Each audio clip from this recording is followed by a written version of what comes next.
Hello crushers, welcome to crash off. मेरा नाम विक्रांत किरार है और मैं आपका बहुत बहुत स्वागत करता हूं इस एक महीने के फिजिक्स के क्रैश कोर्स में। एक्चुअली ये क्रैश कोर्स एक महीने का नहीं होगा, एक महीने से थोड़ा ज़्यादा है। अबाउट 42 से 43 के आसपास इसमें वीडियोस होने वाले हैं फिजिक्स के, जिसमें हम सारे के सारे कॉन्सेप्ट्स को कवर करेंगे। बहुत सारे इंपॉर्टेंट क्वेश्चंस को देखने वाले हैं और बहुत सारे प्रीवियस ईयर्स क्वेश्चंस भी इसमें इंक्लूडेड हैं। और आप देखोगे बहुत सारे क्वेश्चंस बार बार रिपीट होते रहते हैं।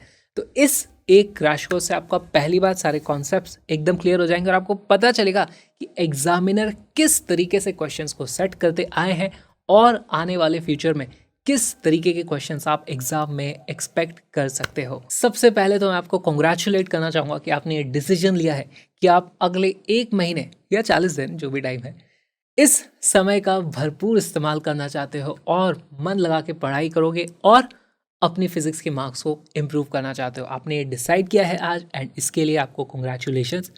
इस कोर्स में होने क्या वाला है, देखो हम सारे के सारे नोट्स यहाँ पे बनाएंगे, सारे कॉन्सेप्ट्स को कवर किया जाएगा और मैं चाहता हूँ कि आप भी अपने कॉपी में हैंडमेड नोट्स खुद बनाएं। साथ में हम बहुत सारे PYQs करने वाले हैं, तो जब भी PYQ आएगा एक कॉन्सेप्ट के बाद आएगा, साथ में आपको स्क्रीन पर एक टाइमर दिखाई देगा। तो आपको उस वक्त क्या करना है, हम क्वेश्चन को डिस्कस करेंगे, फिर टाइमर आएगा, उस ड्यूरेशन में वीडियो को पॉज करना, क्वेश्चन को खुद से सॉल्व करने की कोशिश करना और उसके बाद तुरंत बाद ही हम उसका सोल्यूशन भी डिस्कस कर लेंगे। तो आपको पता चल जाएगा आपने जो चीज़ सही करी है वो सही है या क्या उसको करने का कोई दूसरा तरीका भी हो सकता है, या अगर आपसे कोई गलती हो गई है, कोई सिली मिस्टेक हुई है, तो भी आपको तुरंत पता चल जाएगा। तो हमेशा सबसे इंपॉर्टेंट चीज़ है, जब भी कोई PYQ आएगा तो खुद से उसे सॉल्व करने की कोशिश करनी है। इसी के लिए यहाँ पर टाइमर्स लगाए गए हैं। दूसरी चीज़, वीडियो कई बार रिकॉर्ड करते करते अगर बड़ा हो जाता है तो ऐसे केसेस में मैंने कुछ क्वेश्चंस को एलिमिनेट कर दिया है, लेकिन वो क्वेश्चन आपको मिलेंगे तो मेन वीडियो के साथ साथ, जो मेन वीडियो 2 घंटे के आसपास का होगा, उसके साथ में आपको कुछ एडिशनल एक्सरसाइजेज भी मिल जाती हैं। तो आप उन एडिशनल एक्सरसाइज वाले वीडियोस को देख करके भी सॉल्व कर सकते हो। उससे आपकी बहुत अच्छी प्रैक्टिस हो जाएगी। अगर आपने मेन वीडियो देख लिया और आपने एडिशनल एक्सरसाइज भी कर ली, तो आपने बेसिकली फिजिक्स में जितने भी PYQs पूछे गए हैं सारे के सारे आपके कवर हो जाएंगे। आपको इतना कॉन्फिडेंस आपका आ जाएगा कि अब जो भी क्वेश्चन आप उठाओगे उसको आप चुटकियों में सॉल्व कर पाओगे। तीसरी इंपॉर्टेंट चीज़, इन वीडियोस के साथ में आपको मिलती है कलरफुल हैंडमेड नोट्स की PDF। हम जो भी स्लाइड में पढ़ने वाले हैं उनको सुंदर कलरफुल तरीके से मैं PDF बना के आपको दे दूंगा, आप डाउनलोड कर सकते हो। मोबाइल फ्रेंडली PDF रहने वाली है, उनकी साइज़ कम रहेगी, आप मोबाइल में उनको डाउनलोड कर सकते हो, लास्ट मिनट में रिवीजन में आपके काम आएंगी। या फिर आप चाहो तो इनकी प्रिंटेड हार्ड कॉपी को भी खरीद सकते हो, link is in the description. तो आप उसको रखोगे तो आपको मोबाइल की भी ज़रूरत नहीं है, आपके पास हार्ड कॉपी होती है तो थोड़ा बेटर होता है। या फिर आप PDF ले जा करके खुद प्रिंट ले सकते हो, लेकिन वो कलरफुल प्रिंट आउट लोगे तो थोड़ा महंगा पड़ जाता है। आपको जो भी सूटेबल लगे आप वो चीज़ कर सकते हो, लेकिन मेरी रिकमेंडेशन ये है कि आप अपने नोट्स खुद बनाएं, क्योंकि खुद लिखते हैं, खुद नोट्स बनाते हैं, याद रहती हैं चीज़ें, कॉन्सेप्ट्स में डाउट रहने का स्कोप बिल्कुल ख़त्म हो जाता है। तो अपने हैंडमेड नोट्स को खुद बनाना है। आज हम स्टार्ट करने वाले हैं काइनेमेटिक्स से। यहाँ पर मैं अज्यूम करके चल रहा हूँ कि आपको बेसिक मैथमेटिक्स आती है, और अगर आपको बेसिक मैथमेटिक्स नहीं आती है तो इसी प्लेलिस्ट में आपको लिंक मिल जाएगा हमारे बेसिक मैथ्स के वीडियो का, उसको भी आप इससे पहले देख सकते हैं। और अगर आपने वो वीडियो देख लिया है तो लेट्स डाइव इन। हम स्टार्ट करने वाले हैं आज मोशन इन 1 डायमेंशन। मेरा नाम विक्रांत किरार है और इस वीडियो को देखने के बाद आपको कोई और वीडियो को देखने की ज़रूरत नहीं पड़ेगी। Let's begin the video.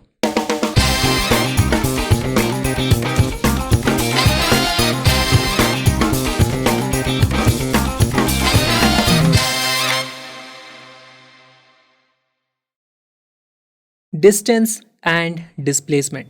Kinematics में सबसे पहले हमें समझना होगा कि डिस्टेंस क्या होता है। तो डिस्टेंस होता है एक्चुअल पाथ लेंथ ट्रैवल्ड, और डिस्प्लेसमेंट होता है the minimum distance between initial and final position. उसको आप बोल सकते हो द नेट चेंजेस पोजीशन। अब इसको समझने की कोशिश करते हैं।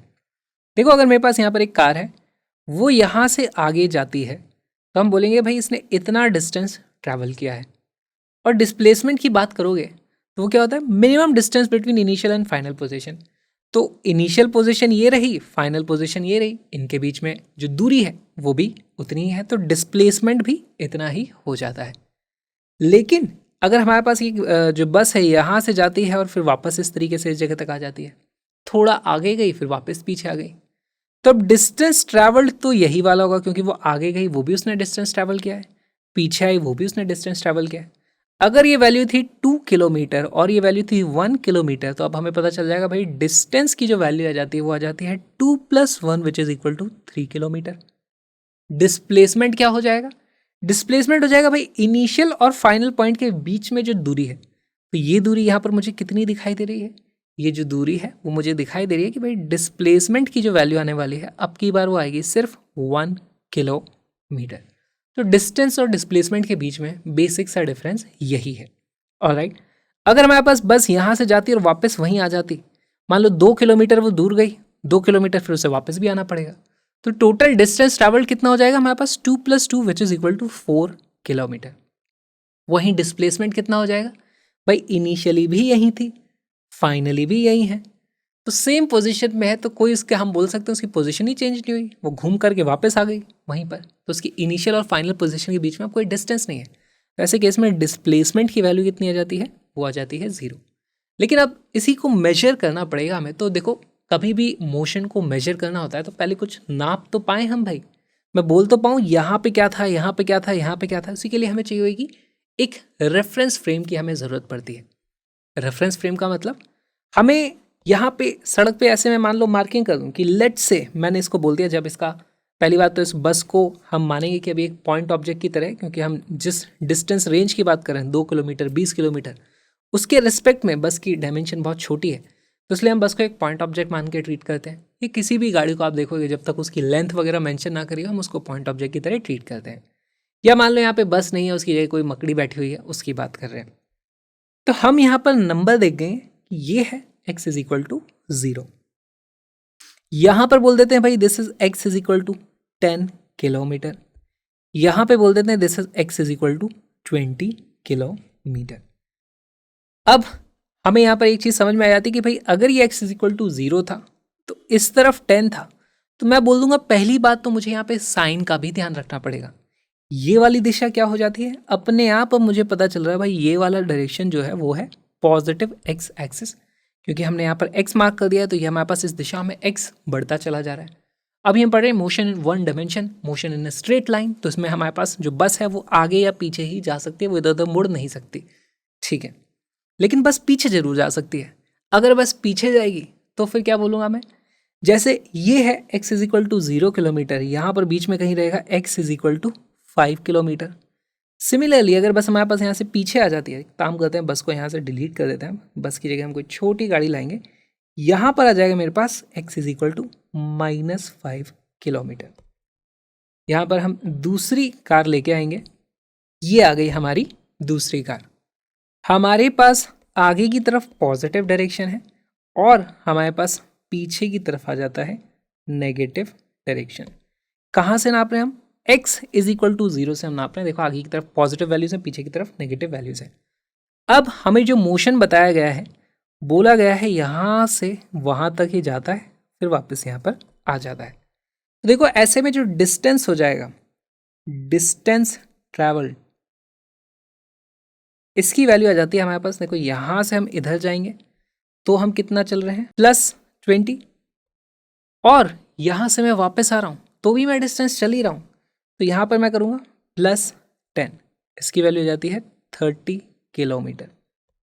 हमारे पास डिस्टेंस एक स्केलर क्वांटिटी होती है, उसका कोई डायरेक्शन नहीं होता, हमें इस चीज़ का भी ध्यान रखना है ना। स्केलर, नो डायरेक्शन, ठीक। और अब यहाँ पे मैं डिस्प्लेसमेंट की बात करूँ, इसी केस में डिस्प्लेसमेंट, अब देखो डिस्प्लेसमेंट को आप किस तरीके से लिख सकते हो? डिस्प्लेसमेंट को आप ऐसे लिख सकते हो कि भाई इसकी final position minus initial position, या तो आप ऐसे कर दो, या फिर देखो पहले इसने एक पार्ट में इतना डिस्प्लेसमेंट कर लिया, दूसरे पार्ट में इसने इतना डिस्प्लेसमेंट कर लिया। दोनों ही तरीकों से हमें पास एक्चुअली सेम आंसर आने वाला है। तो अगर मैं डिस्प्लेसमेंट की बात करूं तो इसको मैं पहले तरीके से तो लिख दूंगा भाई it is known as x final minus x initial. अगर मैं ऐसा करता हूं तो x फाइनल कितना है? देखो उसकी वैल्यू आ जाती है 10 किलोमीटर, फिर आ जाएगा 10 kilometre minus x initial, initially हमारे पास x की वैल्यू कितनी थी? 0, तो ये वाली वैल्यू आ जाती है मेरे पास +10 किलोमीटर। और ये एक वेक्टर क्वांटिटी होती है, इसका डायरेक्शन भी होता है। डायरेक्शन होता है मतलब यहाँ पे मुझे लिखना पड़ेगा या पॉजिटिव 10 किलोमीटर इसका डिस्प्लेसमेंट हुआ है। अगर हमारे पास दूसरा केस ले लेते हैं ना, यहाँ पर मैं दूसरा केस ले लूँ, अगर मैं इसको ग्रीन वाले से बनाऊँ, यहाँ से हम यहाँ तक गए, या फिर ब्लू वाला केस लेता हूँ, यहाँ से हम यहाँ तक गए। ग्रीन वाले में जो मैं डिस्प्लेसमेंट लिखूंगा उसकी वैल्यू कितनी होगी, x final minus x initial. Final कितना है 5 किलोमीटर, इनिशियल कितना है 0, तो इसकी वैल्यू हो जाएगी 5 minus 0 which is equal two plus 5 kilometre. ये हमारे पास डिस्प्लेसमेंट आ गई इस ग्रीन वाले केस में। ब्लू वाले केस में क्या होगा हमारे पास अब की बार डिस्प्लेसमेंट कितनी आ जाएगी, उसकी वैल्यू आ जाएगी x final minus x initial. Finally कितना है, देखो एक्स फाइनल की वैल्यू है -5 किलोमीटर, तो अब की बार मैं लिखूंगा -5 माइनस इनिशियली हम कहाँ थे, इनिशियली तो थे हम 0 पे, एक्स इज इक्वल टू 0 पे, तो इसकी वैल्यू जाएगी -0 और इसकी वैल्यू अब की बार आती है -5 किलोमीटर। तो देखो हमारे पास डिस्प्लेसमेंट पॉजिटिव भी हो सकता है, नेगेटिव भी हो सकता है, और इन्हीं दोनों केसेस में है ना, अब इनको नाम देना पड़ेगा यार मेरे को, तो मैं यहाँ पे लिख देता हूँ दिस वाज हमारा केस 3, दिस वाज हमारा केस 2, दिस वाज हमारा केस 1। ठीक, ये वाला हमने किया था केस 1 के लिए, हमने ये वाला किया था केस 2 के लिए, और हमने ये वाला किया था केस 3 के लिए। अच्छा एक बात बताओ, C2 एंड C3 है ना, इन दोनों केसेस में हमने डिस्टेंस कितना ट्रैवल किया? तो आप देखोगे भाई ये गाड़ी यहाँ से चल के यहाँ तक गई है, 5 किलोमीटर ये चली है, यहाँ से यहाँ तक गई है, डिस्प्लेसमेंट नेगेटिव हुआ है, लेकिन कोई पूछे गाड़ी कितना चली है तो वो 5 किलोमीटर ही चली है। इन दोनों केसेस में हमारे पास डिस्टेंस की जो वैल्यू आ जाएगी वो आएगी 5 किलोमीटर। इसका कोई भी साइन नहीं होता। ठीक, आप इसको ऐसे समझते हो, हमारी गाड़ी जब चलती है उसमें पेट्रोल या डीजल की जब खपत होती है तो वो डिस्टेंस ट्रैवल के हिसाब से होती है ना, उसका कोई साइन नहीं होता। जैसे मान लो मैं यहाँ था, यहाँ से कहीं घूम करके वापस आ गया, तो हमारा डिस्प्लेसमेंट तो 0 है क्योंकि इनिशियल और फाइनल पोजीशन तो सेम है, लेकिन डिस्टेंस ट्रैवल्ड कुछ पहले मैं गया था 20, फिर 20, टोटल 40 किलोमीटर का डिस्टेंस ट्रैवल हो गया।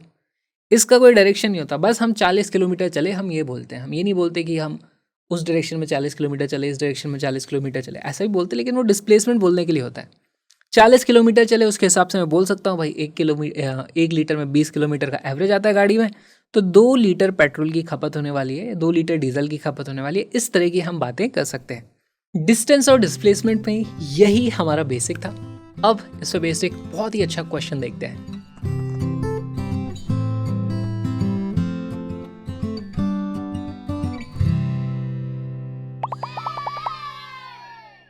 A wheel of radius 1 meter rolls forward half a revolution on a horizontal ground. The magnitude of the displacement of the point of the wheel initially in contact with the ground is. तो देखिए ये बहुत ही अच्छा सवाल है। सबसे पहले हम इसको विजुलाइज करने की कोशिश करेंगे। हमारे पास ग्राउंड पे इस तरीके से एक व्हील है और वो आधा रोटेशन उसने किया है। ठीक है, तो मान लो इस व्हील पे कोई पॉइंट है ए, इस तरीके से यहाँ पे पॉइंट है कोई बी, यहाँ पे इसका सेंटर रहा होगा सी। इसने हाफ रोटेशन इस तरीके से किया, वो इस तरीके से आगे जाएगा। आगे जाते जाते मान लो ये यहाँ पर हमारे पास इस तरीके से व्हील आ चुका है। अच्छा, अगर व्हील पूरा का पूरा एक रोटेशन कर लेता तो देखो ए पॉइंट व्हील पे जो था वो घूम के फिर से नीचे आ जाता है ना, बेसिकली वो यहाँ से ऐसे आ जाता। लेकिन इसने अभी हाफ रोटेशन किया है। हाफ रोटेशन किया यानी कि जो बॉटम पॉइंट है वो हमारे पास टॉप का पॉइंट बन जाएगा अब ए, और जो टॉप पे था वो घूमते हुए यहाँ पे कहीं बॉटम पे आ जाएगा, इस तरीके से हमारे पास बी। ठीक, हमसे क्या पूछा गया है? The magnitude of displacement of the point of the wheel initially in contact with the ground. तो इनिशियली तो ये ए पॉइंट कॉन्टैक्ट में था। हमसे बेसिकली जो चीज़ पूछी गई है वो पूछी गई है भाई ये वाली लाइन जो है उसकी लेंथ कितनी होगी। विजुलाइज कर लिया क्वेश्चन को, वीडियो को पॉज करो, सॉल्व करने की कोशिश करो।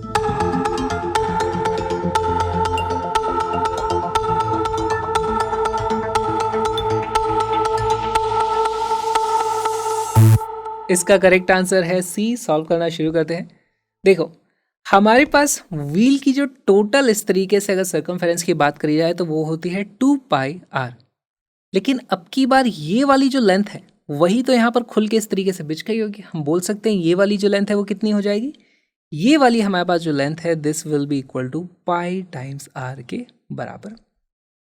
ये वाली लेंथ हमारी कितनी हो जाएगी, देखो ये रेडियस आर है, ये भी रेडियस आर है। तो अब मेरे पास यहाँ पर इस तरीके से एक ट्राइंगल बन गया है जो कि एक राइट एंगल ट्राइंगल है, जिसका ये वाला डिस्टेंस है पाई आर, ये वाला डिस्टेंस है 2r के बराबर।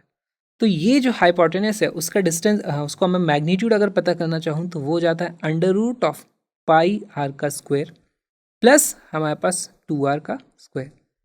अब r की वैल्यू 1 दी हुई है तो यहाँ पर इसका क्या वैल्यू क्या आ जाएगी, अंडर रूट ऑफ पाई का स्क्वायर प्लस 2 का स्क्वायर कितना होता है 4। ऑप्शन सी बन जाता है हमारा करेक्ट आंसर। बहुत ही सिंपल क्वेश्चन था।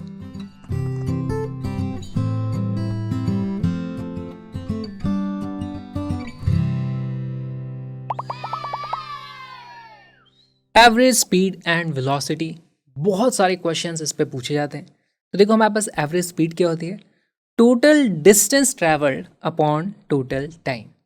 हमारे पास एवरेज वेलोसिटी क्या होती है, total displacement upon total time. देखो हमारे पास डिस्टेंस का भी कोई साइन नहीं होता है ना, वो पॉजिटिव नेगेटिव हम उसमें बातें नहीं करते। तो हमारे पास स्पीड आती है वो भी एक स्केलर क्वांटिटी आती है ना, दिस इज स्केलर क्वांटिटी।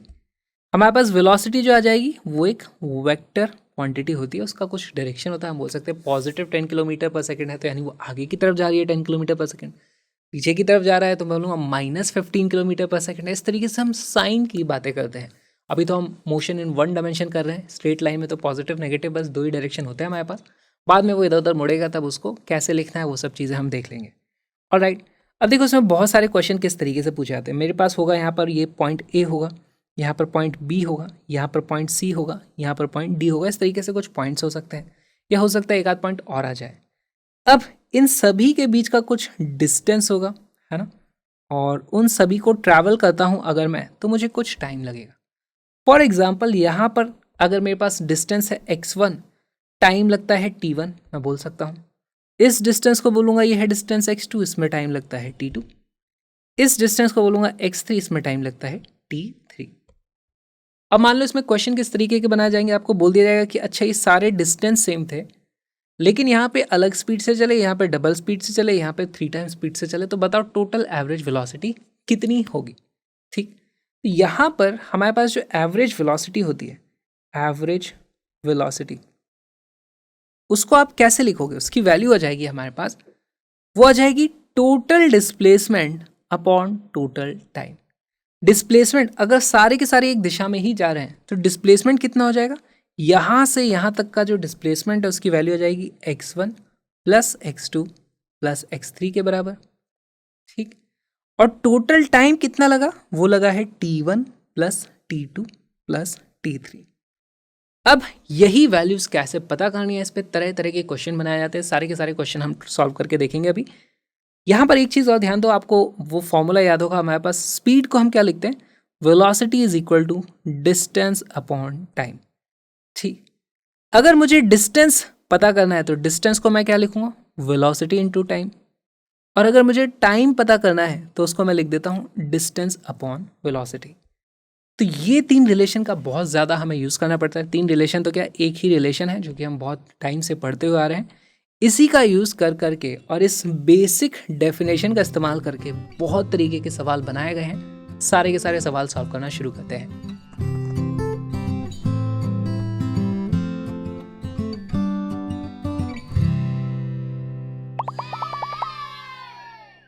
मान लो हमारे पास पॉइंट है ए बी सी डी, और हमें बताया गया है कि यहाँ से यहाँ तक का जो डिस्टेंस है वो हम ट्रैवल करते हैं स्पीड v1 से, यहाँ से यहाँ तक का जो डिस्टेंस है उसे हम ट्रैवल करते हैं v2 से, यहाँ से यहाँ तक का डिस्टेंस ट्रैवल करते हैं v3 से। बताओ एवरेज स्पीड कितनी रहने वाली है। ठीक, तो मुझे एवरेज स्पीड जो लिखनी है, एवरेज स्पीड, उसका फॉर्मूला क्या होता है, total distance upon total time. Total distance कितना होगा, वो हो जाएगा x1 plus x2 plus x3। Total time कितना लगेगा, t1 plus t2 plus t3।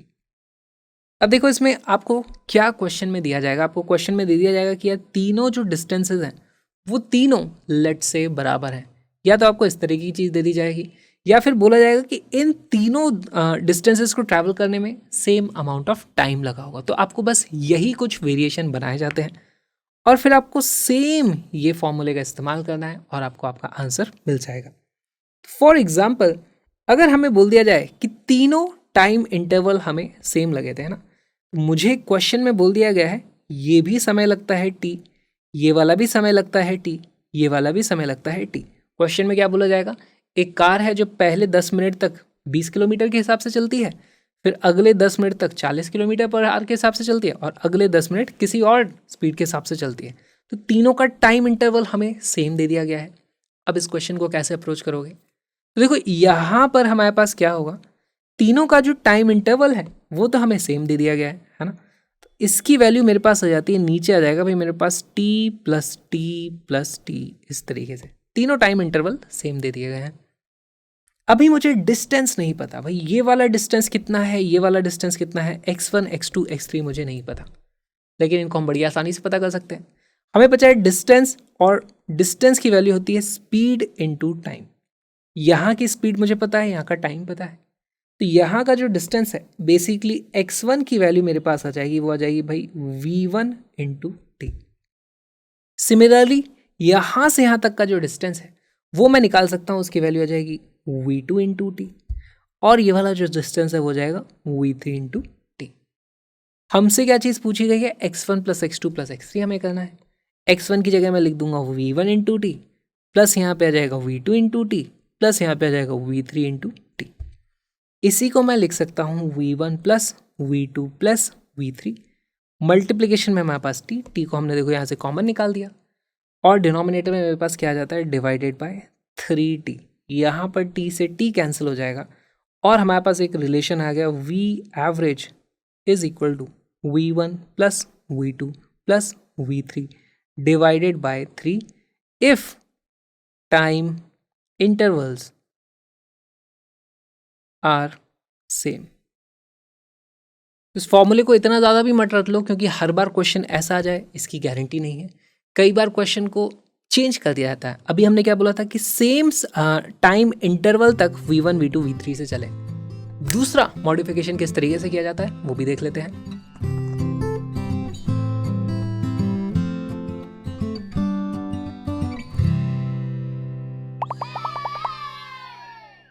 फिर से वही सिचुएशन है, a है, b है, c है और यहाँ पे पॉइंट है d। अब की बार यहाँ से जब मैं आगे जाता हूँ तो इस बार मेरे पास कुछ स्पीड रहेगी v1, इस बार रहेगी स्पीड v2 और v3 यहाँ रहेगी, v2 यहाँ रहेगी, v1 स्पीड यहाँ रहेगी। पिछले केस में हमने देखा था तीनों स्पीड से हम सेम टाइम तक चले थे। अब की बार हमें बोला गया है कि भाई ये वाला डिस्टेंस x के बराबर है, ये वाला डिस्टेंस भी x के बराबर है, ये वाला डिस्टेंस भी x के बराबर है, यानी तीनों डिस्टेंसेस बराबर कर दिए गए। हमसे पूछा जाएगा एवरेज स्पीड कितनी है, तो हम लिख देते हैं यहाँ पे भाई v एवरेज की जो वैल्यू है वो होती है हमारे पास टोटल डिस्टेंस ट्रैवल कितना है, x plus x plus x. भाई यहाँ से अगर यहाँ तक जाऊँगा तो तीनों डिस्टेंस मैंने ट्रैवल किए हैं, 3x आ जाएगा मेरे पास, डिवाइडेड बाई हमें टोटल टाइम देखना होता है। टाइम कितना होता है, t1 plus t2 plus t3। अब प्रॉब्लम यह है मेरे पास t1 t2 t3 है नहीं, तो इसको कैसे पता करें। हमारे पास एक और रिलेशन है, वेलोसिटी होता है डिस्टेंस अपॉन टाइम। यहाँ से मुझे पता चल जाता है कि भाई टाइम को मैं लिख सकता हूँ डिस्टेंस अपॉन वेलोसिटी। अगर यहाँ से यहाँ तक जाने का मुझे डिस्टेंस पता है, वेलोसिटी पता है, डिस्टेंस पता है, वेलोसिटी पता है, तो मैं टाइम निकाल सकता हूँ। देखो मेरे पास t1 की जो वैल्यू आ जाती है ना, मैं लिख सकता हूँ यहाँ पर t1 की वैल्यू आ जाएगी डिस्टेंस अपॉन वेलोसिटी। डिस्टेंस हमने चला था कितना, x, वेलोसिटी है मेरे पास v1। सेम चीज़ मैं सभी के लिए कर दूंगा, है ना, t2 को लिख दूंगा t2 will be x upon v2। Similarly t3 को मैं लिख दूंगा x अपॉन v3। तो देखो हमारे पास यहाँ से v एवरेज की वैल्यू कितनी आ जाती है, v average is equal to ऊपर आ जाता है मेरे पास 3x डिवाइडेड बाई डिनोमिनेटर में क्या आ जाएगा मेरे पास, t1 की जगह मैं लिख दूंगा x upon v1, x upon v1 plus x upon v2 plus x upon v3। अब यहाँ पे आप देखोगे कि इन तीनों में से x को कॉमन निकाला जा सकता है, तो ये बन जाता है 3x upon x 1 upon v1 plus 1 upon v2 plus 1 upon v3, correct. और आप देखोगे x से x इस तरीके से कट जाता है। अब हम क्या करने वाले, ये जो पूरी की पूरी टर्म है इसको ऑपोजिट साइड ले आओ, वी एवरेज को इस तरफ ले आओ। यहाँ पर हमारे पास क्या बन जाता है, 1/v1 plus 1/v2 plus 1/v3, इसकी वैल्यू आ जाती है 3/v एवरेज। यानी कि हमारे पास अब की बार एवरेज वेलोसिटी का फॉर्मूला कुछ और निकल के आता है। तो बेसिकली हमेशा क्वेश्चन में फॉर्मूला रटने की कोशिश मत करो, आपको थोड़ा सा समझना है और आप तुरंत चीज़ों को इस तरीके से देखोगे तो आप आंसर निकाल पाओगे। अच्छा, यहाँ पर अगर मेरे पास एक स्पेशल केस में ले लूँ जहाँ पर मेरे पास सिर्फ दो ही वेलोसिटीज़ हैं, है ना, v1 v2, यहाँ पर होती v1 v2 और यहाँ पर x होता, उस केस में मेरे पास रिजल्ट जो आता वो आता 2/v एवरेज। उसकी वैल्यू कितनी आ जाती, 1/v1 प्लस 1/v2, है ना। ये होता ही नहीं, और यहाँ पे 3 की जगह बेसिकली यहाँ पे 3x की जगह 2x रहा होता, तो यहाँ पर हमारे पास सिर्फ 2 बच जाता। ऐसे में हमारे पास ये फॉर्मूला जाता है। यहाँ पे आप एलसीएम लोगे तो जाएगा v2 v1, यहाँ पे आ जाएगा v1 v2, और हमारे पास v एवरेज की यहाँ से वैल्यू आ जाती है 2 times v1 v2 upon v1 plus v2। तो ये एक स्पेशल केस फॉर्मूला हो गया हमारे पास। अगर ऐसा बोला गया दो ही वेलोसिटी हैं, सेम डिस्टेंस ट्रैवल किया है v1 और v2 से, तो बताओ एवरेज स्पीड कितनी रही होगी, तो आप इस तरीके से निकाल सकते हो।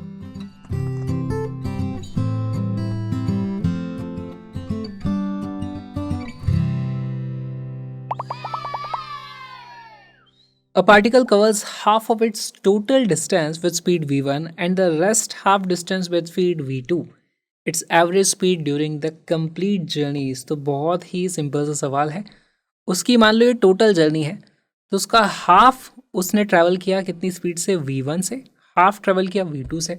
हमें बताना है एवरेज स्पीड कितनी है। तो बेसिकली यहाँ पर जो डिस्टेंस x आप इसको बोल सकते थे, ये भी डिस्टेंस x हो जाता है ना, दोनों डिस्टेंसेस बराबर हैं। तो अब इसका ऐसे तो हमें फॉर्मूला भी याद है, अभी हमने देख लिया था, नहीं तो वीडियो को पॉज करो, सॉल्व करने की कोशिश करो, बताओ कौन सा करेक्ट आंसर है।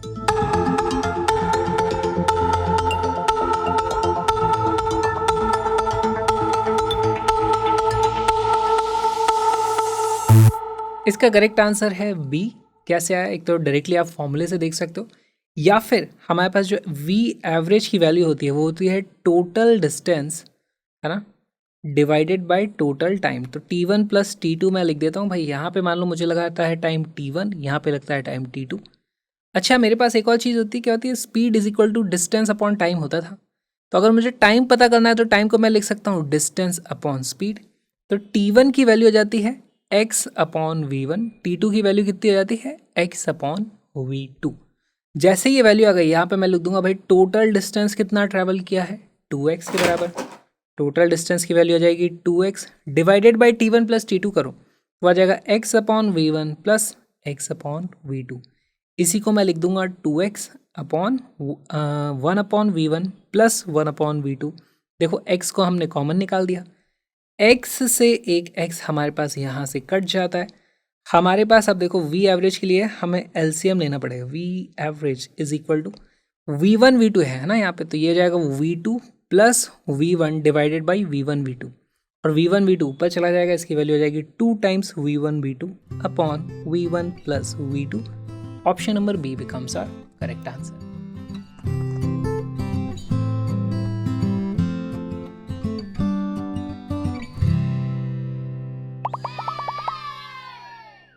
A car moves a distance of 200 meter. It covers the first half of the distance at speed 40 km per hour and the second half at a speed of v. The average speed is 48 km per hour.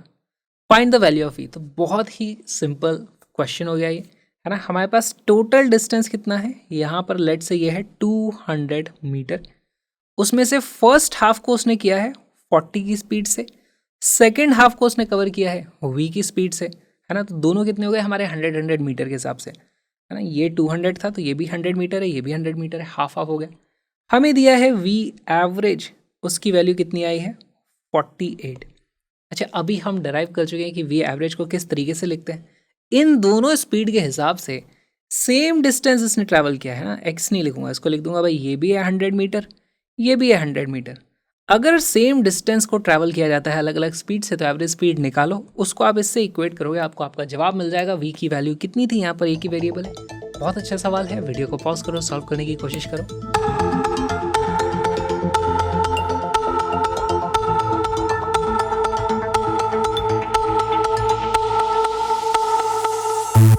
इसका correct answer है 60। Solve करना शुरू करते हैं। देखो V average की value होती है total distance upon total time. Total distance हमारे पास आ जाता है 200 metre divided by total time. यहाँ पर मुझे लिखना है T1 प्लस T2। अब देखो मैं T1 की वैल्यू कितनी लिख सकता हूँ, T1 की वैल्यू हो जाएगी 100 अपॉन 40। अब यहाँ पे कुछ लोगों को डाउट आएगा कि भाई ये वाला तो मीटर में है, ये किलोमीटर पर आवर में है, तो यहाँ पर हमारे पास जो टाइम की वैल्यू आने वाली है उसकी यूनिट सेकंड तो नहीं आएगी, हमें यहाँ पे यूनिट कन्वर्जन करना पड़ता। लेकिन आप देखोगे कि यहाँ left hand side right hand side दोनों जगह यूनिट कन्वर्जन करना पड़ता है। तो बेसिकली आपको कहीं यूनिट नहीं भी कन्वर्ट करोगे तो भाई कांस्टेंट का फैक्टर आता है, उसकी ज़रूरत हमें उससे परेशान होने की हमें ज़रूरत नहीं है। तो इसकी कुछ यूनिट आएगी, मैं यहाँ पे अभी सेकंड नहीं लिखूंगा क्योंकि मुझे नहीं पता ये सेकंड में आने वाला है कि नहीं। ये 100 मीटर, ये है 40,000 metre divided by 60 into 60 seconds, इतना है। तो अगर मुझे सेकंड में चाहिए था तो मैं इस तरीके से लिखता, पर वो काम मैं कर ही नहीं रहा, मैंने 40 अब लिख दिया यहाँ पे। T2 की वैल्यू आ जाएगी, सीधे आ जाएगा डिस्टेंस अपॉन स्पीड, स्पीड को मैंने v लिख दिया।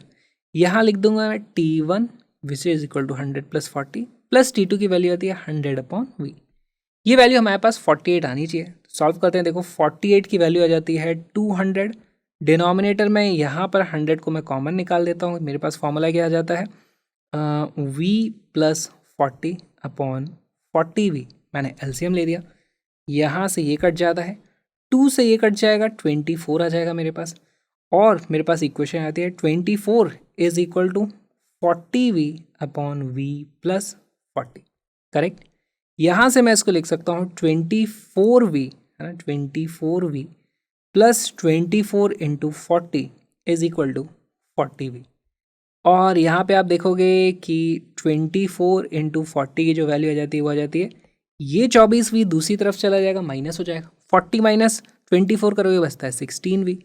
अब यहाँ पर हमें इसको सॉल्व करना है, तो देखो ये कट जाता है मेरे पास 3/2 हो जाता है, 2 से ये कट जाता है 20 और मेरे पास v की वैल्यू कितनी आती है 60।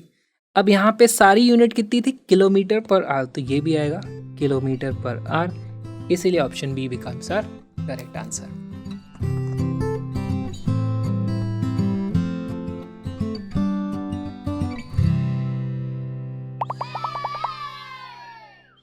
इस कॉन्सेप्ट पे बार बार क्वेश्चंस पूछे जाते रहे हैं। एक बहुत ही अच्छा सवाल आ गया हमारे पास जिसमें car covers a distance in 3 equal parts. तो 3 इक्वल पार्ट्स में कार ने डिस्टेंस को ट्रैवल किया है, तो भाई हम यहाँ पे 3 इक्वल पार्ट बना देंगे। ये है x, ये है x, ये है x। फिर हमें कुछ बोला गया है, the first part is covered at velocity v1, second at v2, last part is covered at v3। यहाँ से इधर जाते हैं v1 की स्पीड से, यहाँ से इधर जाते हैं v2 की स्पीड से, यहाँ से इधर जाते हैं v3 की स्पीड से। तीनों ही डिस्टेंस हमारे पास x दिए गए हैं, ऑलराइट। फिर v1, v2, v3 की कुछ कंडीशन दी गई है, तो आपको एवरेज वेलोसिटी पूछिए। बहुत ही अच्छा सवाल हो गया, स्ट्रेट फॉरवर्ड फॉर्मूला लगा सकते हो। इस बार आप वीडियो को पॉज करो, क्वेश्चन को सॉल्व करो।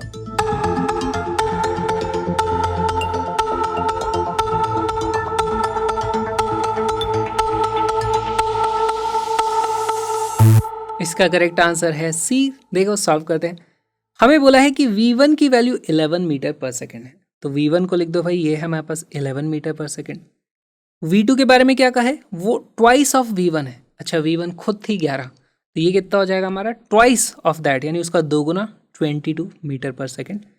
v3 के बारे में बोला गया है वो 3 टाइम्स है v1 के, तो वो हो जाएगा कितना 33 मीटर पर सेकंड। हमारे पास तीनों स्पीड्स आ चुकी हैं, ऑलराइट। अब या तो आप डायरेक्ट फार्मूला लगा दो। फार्मूला क्या है, हमारे पास 3 वेलोसिटीज़ का एवरेज लेना है ना, सेम डिस्टेंस है, सेम डिस्टेंस है, तो हम कौन सा फार्मूला लगाएंगे, हमारे पास आएगा 1/v1 plus 1/v2 plus 1/v3 is equal to 3/v average.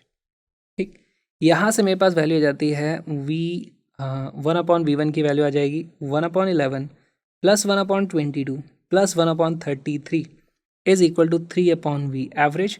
यहाँ पर आपको एलसीएम लेना पड़ेगा, और आप इसका एलसीएम ले लोगे ना, पहली बात तो 11 को आप कॉमन निकाल सकते हो, तो ये इसकी वैल्यू कितनी आती है 1/11 कॉमन निकल जाएगा, ये बचता है 1 प्लस 1/2 प्लस 1/3। इस तरीके से आप इसे लिख सकते हो। इसका एलसीएम लोगे तो क्या आ जाएगा, अंदर डिनोमिनेटर में आ जाएगा मेरे पास में 6, ये हो जाएगा 6 plus 3 plus 2 which becomes 11/11 into 6। 11 से 11 इस तरीके से कट जाता है, मेरे पास आ जाता है 3/v average is equal to 1/6, यानी कि वी एवरेज उसकी वैल्यू आ जाती है मेरे पास 6 × 3 18 metre per second. C becomes our correct answer.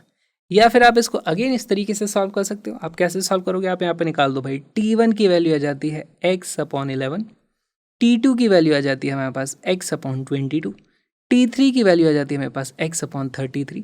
Again V average को हम क्या लिख सकते हैं, v average will be equal to 3x/T1 + T2 + T3। जैसे ही आप ये करोगे इससे भी आपको सेम आंसर मिल जाएगा।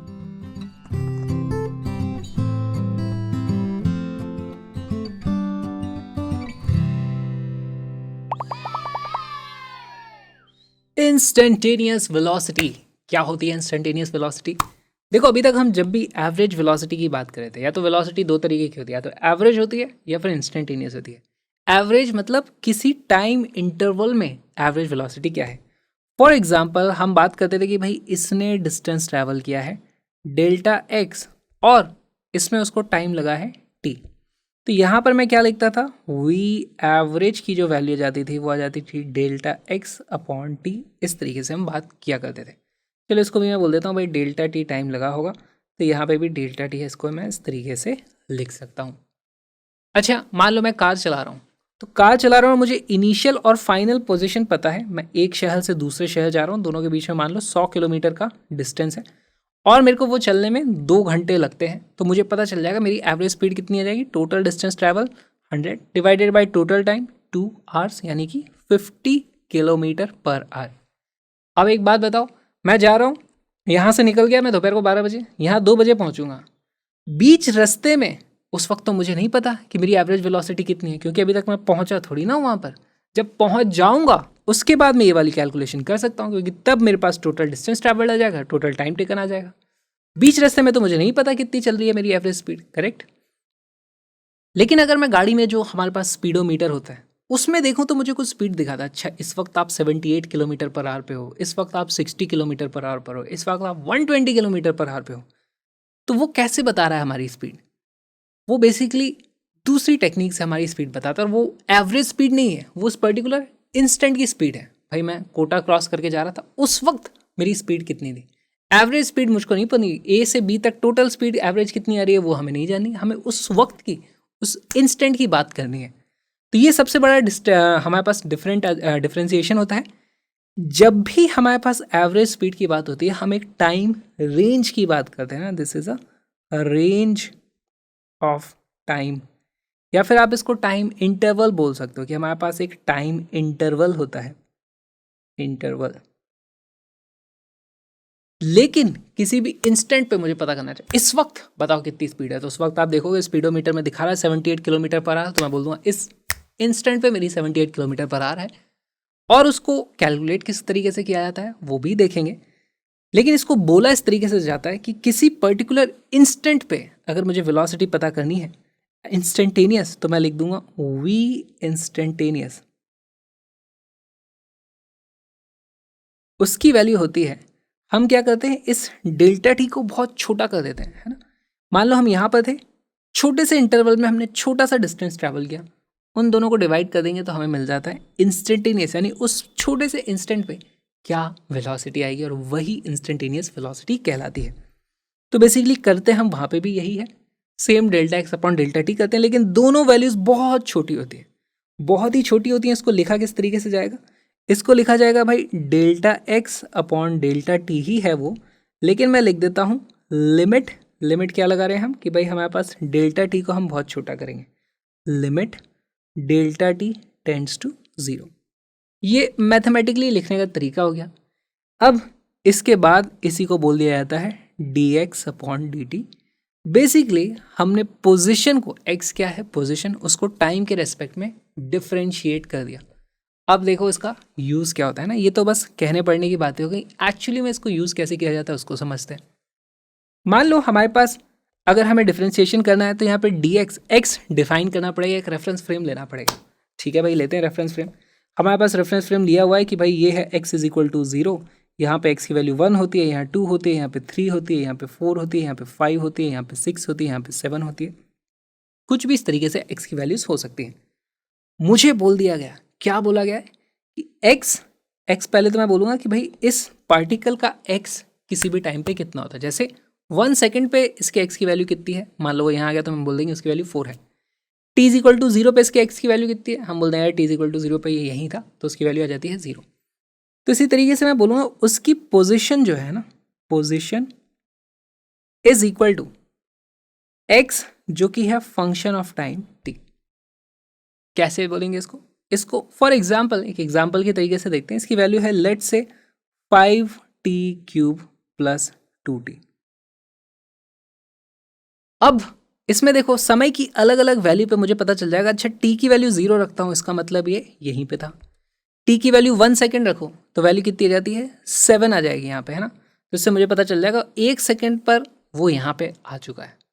अब वो धीरे धीरे स्पीड बढ़ाते हुए गया, कैसे गया वो सब अभी मुझे नहीं पता, लेकिन मुझे पता है टी इज इक्वल टू 0 पे वो यहाँ था, टी इज इक्वल टू 1 पे वो यहाँ आ चुका है। तो इसको लिखा कैसे जाएगा, देखो एक्स के अंदर ब्रैकेट में हम टी लिखते हैं।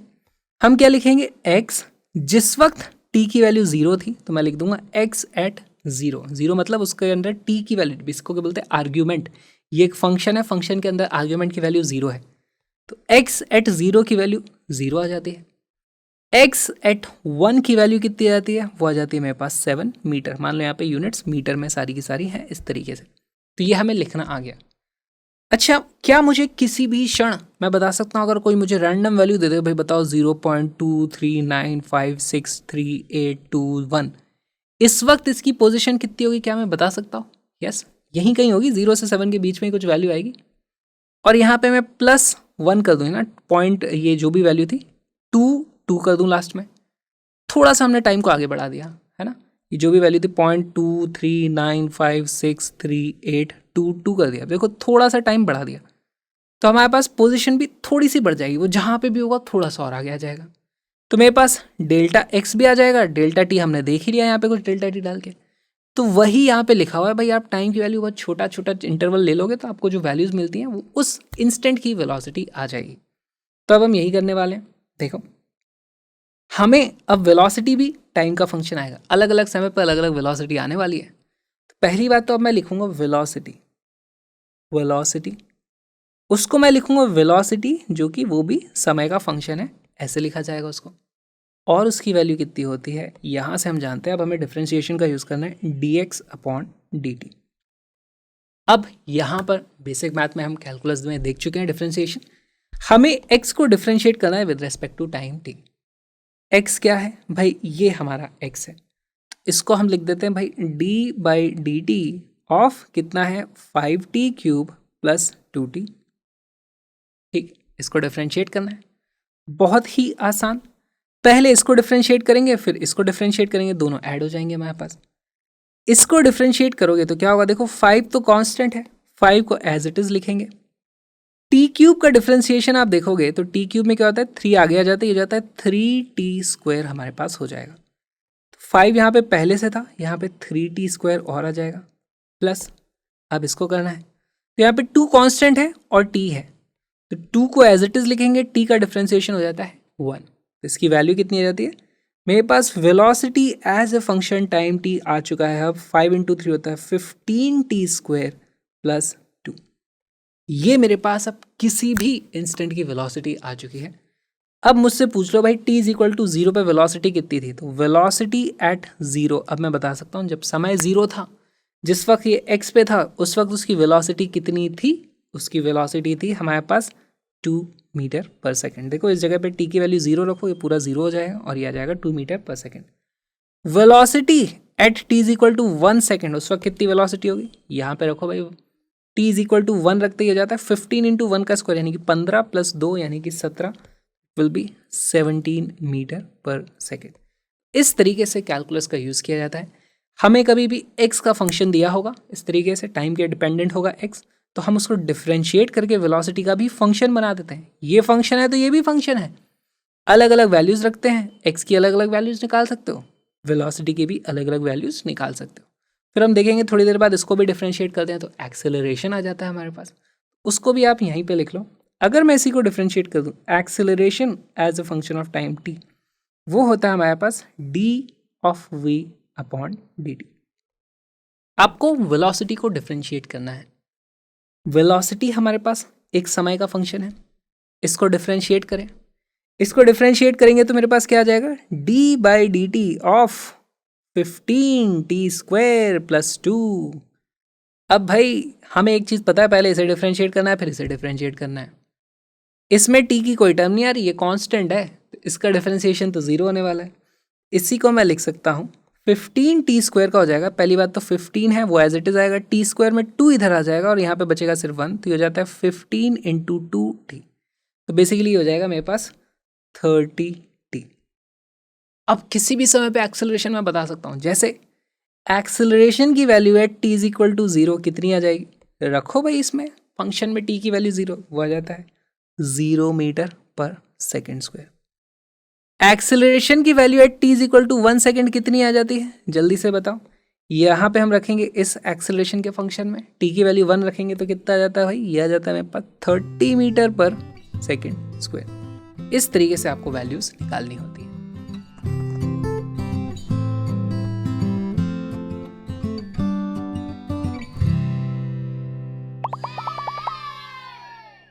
Two cars P and Q start from a point at the same time in a straight line and their positions are represented by, देखो यहाँ लिखा है x of P as a function of time t ऐसे and x of Q as a function of time t ऐसे।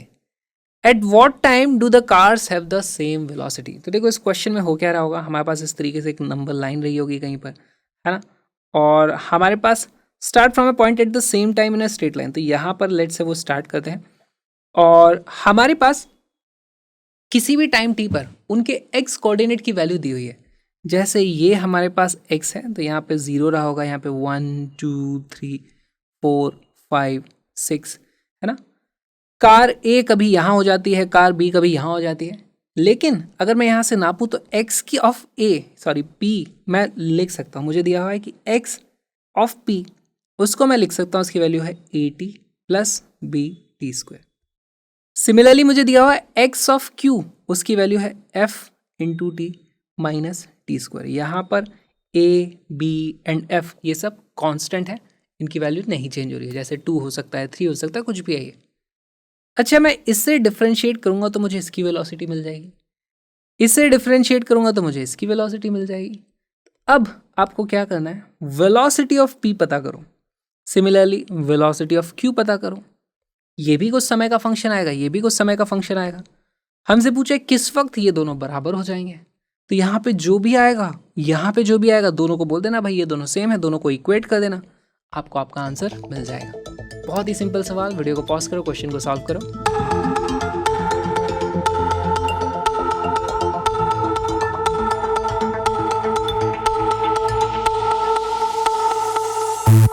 इसका correct answer है D. Solve करना शुरू करते हैं। देखो वेलोसिटी ऑफ p, उसको मैं लिख सकता हूँ, इसी को डिफरेंशिएट कर देना है मुझे।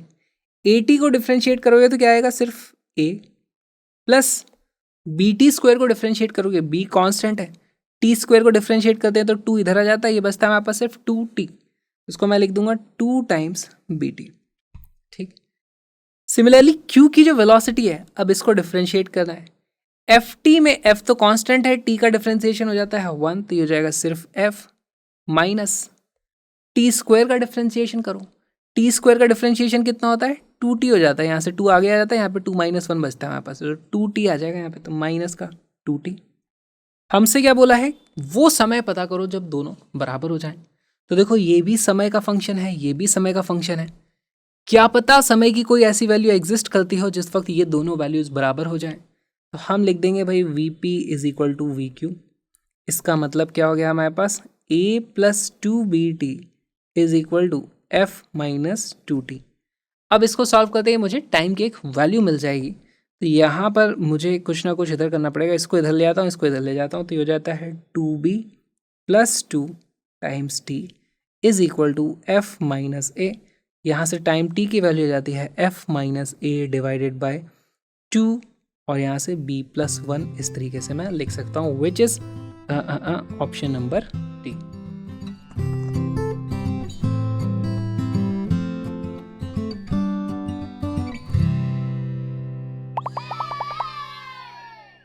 The position x of a particle with respect to time t along x axis is given by ये, तो where x is in metre and t is in second. Again हमें फिर से वही एक स्टैंडर्ड इक्वेशन दे दी कि भाई x इस तरीके से वेरी कर रहा है, हमारे पास कुछ इस तरीके से नंबर लाइन रहेगी, यहाँ पे x की वैल्यू 0 रहेगी, x की वैल्यू 1 रहेगी, 2 रहेगी, 3 रहेगी।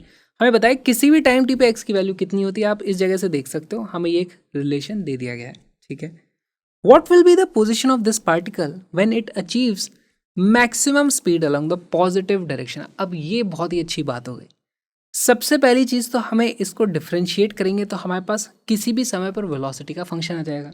देखो हमें x as a function of time t दिया हुआ है जिसकी वैल्यू कितनी है 9t² माइनस t³। अगर इसको मैं डिफ्रेंशिएट कर दूंगा तो मेरे पास velocity as a time t का फंक्शन आ जाएगा। ये फंक्शन आपको कुछ पता करना है। अब उसके बाद हमसे पूछा है कि वेलोसिटी की भी मैक्सिमम वैल्यू कब होगी। देखो वेलोसिटी के बाद हमारे पास जो चीज़ आएगी वो भी कुछ फंक्शन होगा टाइम का। टाइम की अलग अलग वैल्यू डालने पे अलग अलग वैल्यूज आएंगी, कभी वो वैल्यू ज़्यादा होगी, कभी वैल्यू कम हो सकती है। हमें पता करना है मैक्सिमम वैल्यू कब होगी। ये मैक्सिमा और मिनिमा का गेम आ गया है। मैक्सिमा और मिनिमा की कंडीशन क्या होती है, अगर मुझे कोई फंक्शन है उसकी मैक्सिमम या मिनिमम वैल्यू पता करनी है तो बेसिकली ग्राफ में उसका स्लोप 0 हो जाता है। इसका मतलब differentiation of that function upon dx अगर मैं फिर करूँ dt, है ना, तो उसकी वैल्यू फिर से 0 होनी चाहिए। तो अब ये जो भी फंक्शन आएगा उसको आपको फिर से डिफ्रेंशिएट करना और उसको इक्वेट कर देना 0 से। उस वक्त आपको पता चल जाएगा वो समय जब वो वैल्यू मैक्सिमम होगी। लेकिन वो मैक्सिमम वैल्यू कितनी होगी, जो समय निकलेगा, मान लो यहाँ से t की वैल्यू आ जाती है 3 सेकेंड, तो उस 3 सेकेंड को इस फंक्शन में फिर से डालना है। यहाँ पे भाई 3 लिख देना कि 3 सेकेंड पे वो कहाँ कितनी वेलोसिटी रहेगी, तो वो भी आपको पता चल जाएगी। वही आपसे पूछा है। आपसे ये भी पूछा जा सकता था कि उस समय पोजीशन क्या है, तो उस वो जो टाइम निकला है ना t = 3 सेकेंड, उसको आप इसमें डाल देते तो आपको पोजीशन मिल जाती। तो बहुत ही अच्छा सवाल है, एक बार सॉल्व करने की कोशिश करो।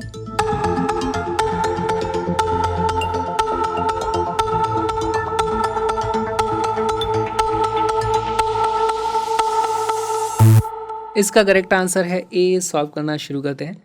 देखो यहाँ पर इसे डिफ्रेंशिएट करके वेलोसिटी का फंक्शन आ जाएगा मेरे पास 9। इसको डिफ्रेंशिएट करूँगा तो ये आ जाएगा मेरे पास 9 × 2t माइनस t³ को डिफ्रेंशिएट करते हैं तो मेरे पास क्या आ जाता है 3t²।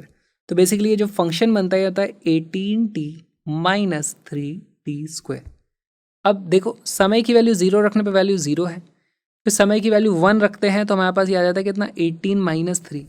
और समय की कुछ बहुत ज़्यादा वैल्यू रख दो आप, -50 वैल्यू रख दो, 100 सेकेंड वैल्यूज रख दो अगर, तो ये वैल्यू आप देखोगे बहुत ज़्यादा नेगेटिव हो जाती है। तो कभी ना कभी इसका ग्राफ कुछ ऐसा जाने वाला है। थोड़ी देर तक तो ये बढ़ता है, फिर उसके बाद नेगेटिव में कम होता चला जाता है। एक पर्टिकुलर टाइम की वैल्यू पे हमें मैक्सिमम वैल्यू आ रही है, वो कैसे पता करते हैं, तो फॉर मैक्सिमा मैं लिख दूंगा, फॉर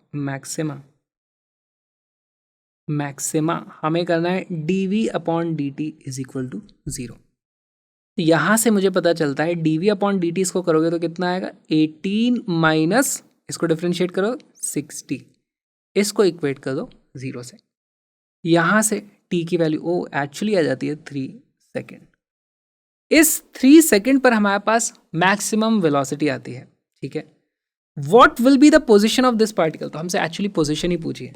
तो अब x एट t = 3 उसकी वैल्यू कितनी होगी भाई, यहाँ पे t की जगह रख दो आप 3, तो आ जाता है 9 × 3² minus 3³ which is equal to 9 × 9 कितना होता है 81 माइनस 3 की पावर 3 हो जाएगा हमारे पास 27। 81 माइनस 27 ये आ जाता है 54 मीटर। अगर हमसे पूछ रहा था वेलोसिटी की मैक्सिमम वैल्यू वो जो थी वो कितनी है पॉजिटिव डायरेक्शन में, उसकी जो वैल्यू आती है वो आ जाती है, देखो वेलोसिटी के फंक्शन में t की वैल्यू रख दो आप यहाँ पे 3 सेकेंड, तो वो कितना आ जाएगा 18 × 3 माइनस 3 × 3 का स्क्वायर कितना हो जाता है 9। बेसिकली ये हो जाता है मेरे पास 18 × 3 होता है 54 माइनस 27, इसकी वैल्यू भी आ जाती है हमारे पास फिर से 27 मीटर पर सेकेंड। तो जो भी ये सवाल पूछा जाता है आप उसको आंसर मार्क कर सकते हो।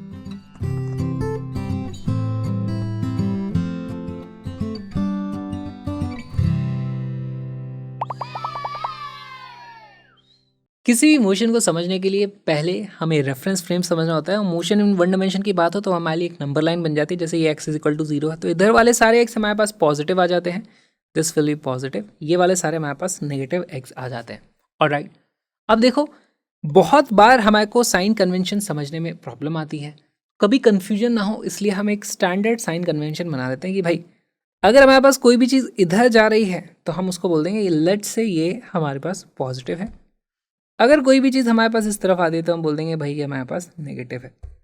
अब थोड़ी देर बाद हम पढ़ने वाले होंगे ऊपर नीचे वाला वन डायमेंशन, इस डायरेक्शन में अगर हमारे पास मोशन होता है तो इसमें भी हमको साइन कन्वेंशन ले सकते हैं।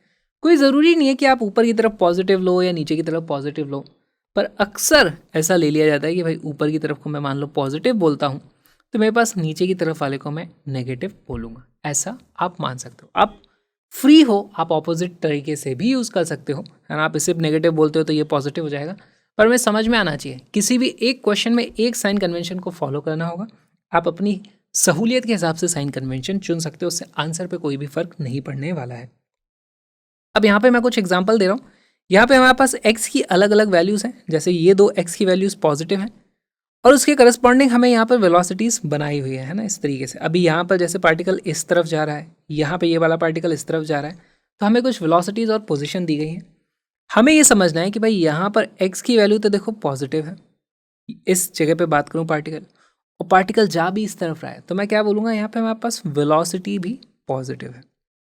इस जगह मैं बात करूँगा तो यहाँ पे देखो x की वैल्यू तो पॉजिटिव है, क्या बोलूँगा x is equal to positive, लेकिन यहाँ मैं बोलूँगा भाई वेलोसिटी तो मेरे पास नेगेटिव है क्योंकि इस वक्त मैं पीछे की तरफ आ रहा हूँ। तो हमारे पास x किस साइन का उससे फ़र्क नहीं पड़ता, वेलोसिटी किसी भी साइन की हो सकती है ना, दोनों का कोई ऐसे कोई रिलेशन ऐसा सच बनता नहीं है। सिमिलरली यहाँ पे देखूँ अगर मैं, तो मेरे पास यहाँ पर x की वैल्यू नेगेटिव है और इस वक्त हमारे पास वेलोसिटी भी पीछे की तरफ है, तो वेलोसिटी भी नेगेटिव आती है। यहाँ पर बात करूँ तो यहाँ पर मेरे पास x की वैल्यू नेगेटिव है, लेकिन इस जगह मैं देखता हूँ कि वेलोसिटी मेरे पास पॉजिटिव है, velocity is equal to positive. तो कोई भी कॉम्बिनेशन बन सकता है, हमने चारों कॉम्बिनेशन देख लिए। कभी ऐसा मत सोचना x पॉजिटिव है तो वेलोसिटी पॉजिटिव ही होगी। सेम चीज़ एक्सेलरेशन के लिए भी हो सकती है। अब यहाँ पे एक्सेलरेशन पॉजिटिव हो नेगेटिव हो वी डोंट नो, कुछ भी हो सकता है डिपेंडिंग अपॉन क्वेश्चन कैसा है। यहाँ भी एक्सेलरेशन पॉजिटिव नेगेटिव कुछ भी हो सकता है, ना उसको x से फर्क पड़ेगा ना उसको v से फर्क पड़ेगा, उसकी वैल्यू कुछ भी हो सकती है। तो ये हमें समझना था।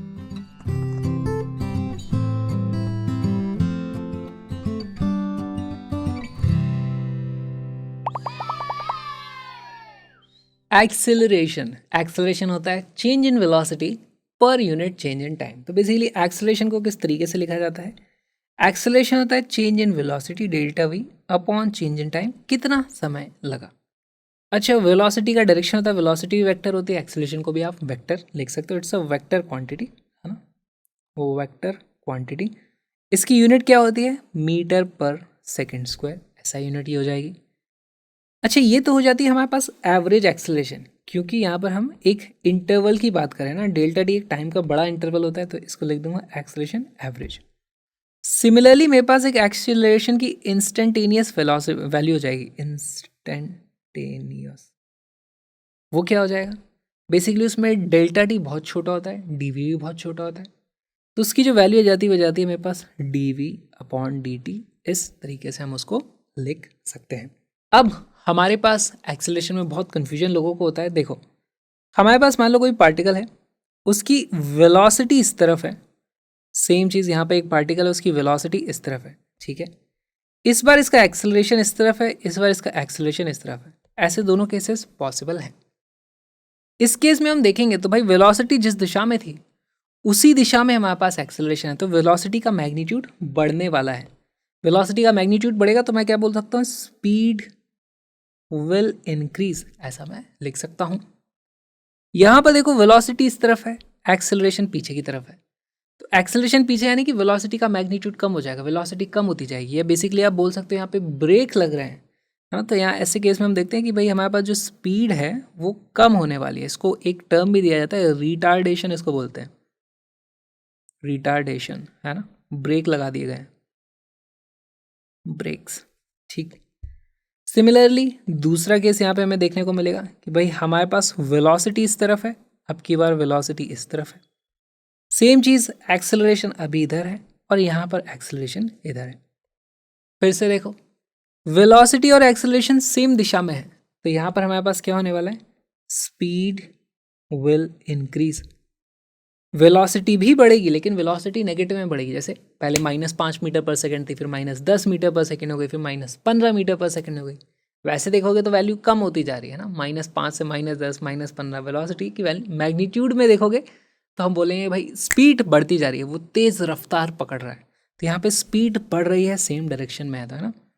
यहाँ पर हमारे पास ऑपोजिट डायरेक्शन है, तो यहाँ पर अब वेलोसिटी नेगेटिव थी, एक्सेलरेशन पॉजिटिव है। हमें पॉजिटिव नेगेटिव नहीं देखना होता, हमें देखना है कि ऑपोजिट डायरेक्शन में है। इसका मतलब यहाँ पर हमारे पास स्पीड कम होने वाली है। इसी को अगेन हम रिटार्डेशन बोलने वाले हैं, है ना। रिटार्डेशन बोल लो या ब्रेक्स लगा दिए हैं, कुछ भी आप बोल सकते हो, ठीक। तो ये साइन में गलती मत करना, साइन अच्छे से समझ में आना चाहिए।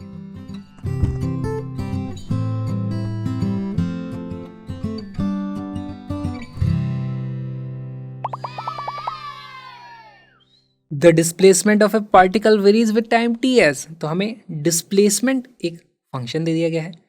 Acceleration of the particle will be zero at time t equal to, तो हमें बताना है इसका एक्सेलरेशन किस वक्त जीरो होगा। तो हमारे पास डिस्प्लेसमेंट दिया हुआ है, s is equal to a T square minus b t cube. इसको डिफ्रेंशिएट करोगे तो आपको वेलोसिटी फंक्शन मिलेगा, उसको फिर से डिफ्रेंशिएट करोगे तो आपको एक्सेलरेशन फंक्शन मिल जाएगा। तो हमें अब पता करना है भाई एक्सेलरेशन किस वक्त जीरो है। तो आप इसको इक्वेट कर दोगे जीरो से, तो आपको यहाँ पे टाइम की कुछ वैल्यू मिलेगी, वही हमसे पूछिए। बहुत अच्छा सवाल है, वीडियो को पॉज करो, क्वेश्चन को सॉल्व करो।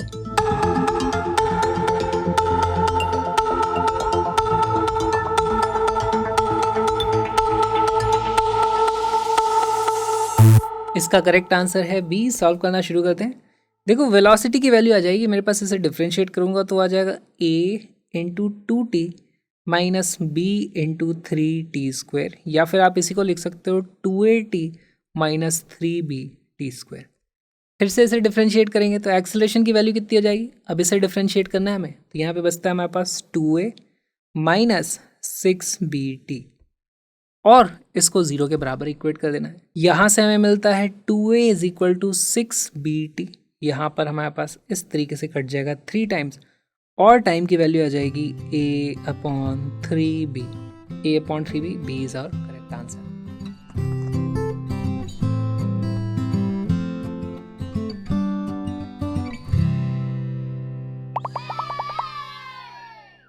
The displacement of a particle is represented by the following equation, where s is in meter and t is in second. Acceleration of particle at t is equal to 1 second है। तो हमारे पास again s की value दे दी है, s is equal to 3t cube plus 7t square plus 5t plus 8। t की अलग अलग वैल्यू डालने पे मुझे x की अलग अलग वैल्यूज मिलती हैं, ठीक। इसको डिफरेंशिएट कर दूंगा मैं तो मुझे मिलती है वेलोसिटी। अब वेलोसिटी आ जाएगी, फिर उसको फिर से डिफरेंशिएट करोगे मिलेगा एक्सेलरेशन। तो एक्सेलरेशन टाइम का फंक्शन आएगा, टी की वैल्यू 1 रखना, आपको आपका आंसर मिलेगा। वीडियो को पॉज करो, क्वेश्चन को सॉल्व करो।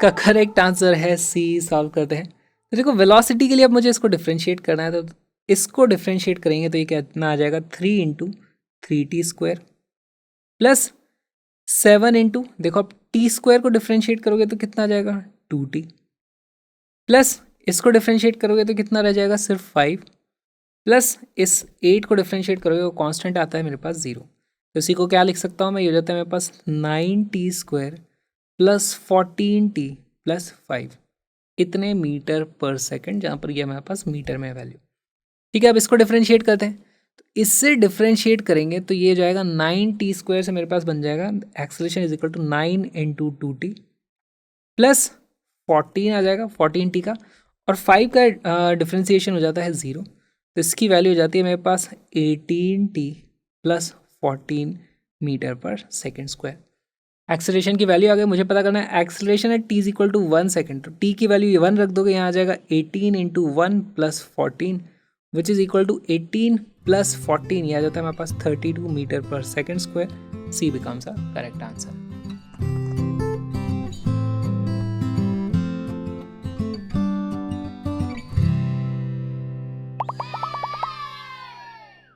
वेलोसिटी और एक्सेलरेशन के डायरेक्शंस में बहुत लोगों को कन्फ्यूजन होता है, तो एक बार इस चीज़ को समझ लेते हैं। मान लो हमारे पास एक पार्टिकल है जिसकी पहले वेलोसिटी थी इस तरफ, लेट से 5 मीटर पर सेकेंड। थोड़ी देर बाद उसकी वेलोसिटी इस तरफ हो जाती है 8 मीटर पर सेकेंड। तो यहाँ पर मैं चेंज इन वेलोसिटी जो डेल्टा वी होता है उसको कैसे लिखूंगा, velocity final minus velocity initial. इसकी वैल्यू क्या आ जाएगी। अब देखो यहाँ पे हमारे पास पहली बात तो इस दिशा को मेरे को पॉजिटिव मानना पड़ेगा, कोई एक डायरेक्शन तो मुझे पॉजिटिव लेना पड़ेगा। तो यूजुअली हम इस दिशा को पॉजिटिव लेते हैं, तो भाई हमने यहाँ पे डायरेक्शन बता दी। फाइनल वेलोसिटी कितनी है 8 मीटर पर सेकेंड, तो यहाँ हम लिखेंगे भाई 8 माइनस वी इनिशियली थी हमारे पास 5 मीटर पर सेकेंड, तो यह जाता है माइनस का 5। This is equal to 3 metre per second. इतना हमारे पास डिफरेंस आ गया है। अगर मुझे बोला गया है कि ये वाला डिफरेंस जो है वो 1 सेकेंड में आया हुआ होता तो मैं क्या लिख देता ना, एक्सेलरेशन AVG, एवरेज एक्सेलरेशन की वैल्यू आ जाती है delta v upon delta T. ध्यान से देखना, डेल्टा वी की जो वैल्यू आई है वो आई है पॉजिटिव। यहाँ पे यही चीज़ हमें समझनी है कि वैल्यू आई है पॉजिटिव, तो यहाँ पे मैं क्या लिखूंगा, +3 डिवाइडेड बाई टाइम लगा है 1 सेकेंड, तो इसको मैं बोल दूंगा this will be equal to +3 metre per second square. अच्छा, वेलोसिटी का हमेशा इस तरफ डायरेक्शन रहा है, यहाँ पर हमारे पास एक्सेलरेशन का भी डायरेक्शन पॉजिटिव है, यानी इसी तरफ एक्सेलरेशन आने वाला है।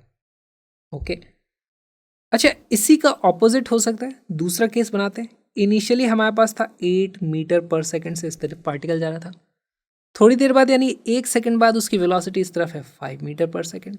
ऑलराइट, अब अगेन सेम डायरेक्शन को हमने पॉजिटिव माना हुआ है, तो यहाँ पर मुझसे अगर पूछा जाए वेलोसिटी में चेंज कितना हुआ है, तो उसको क्या लिखूंगा मैं, velocity final minus velocity initial.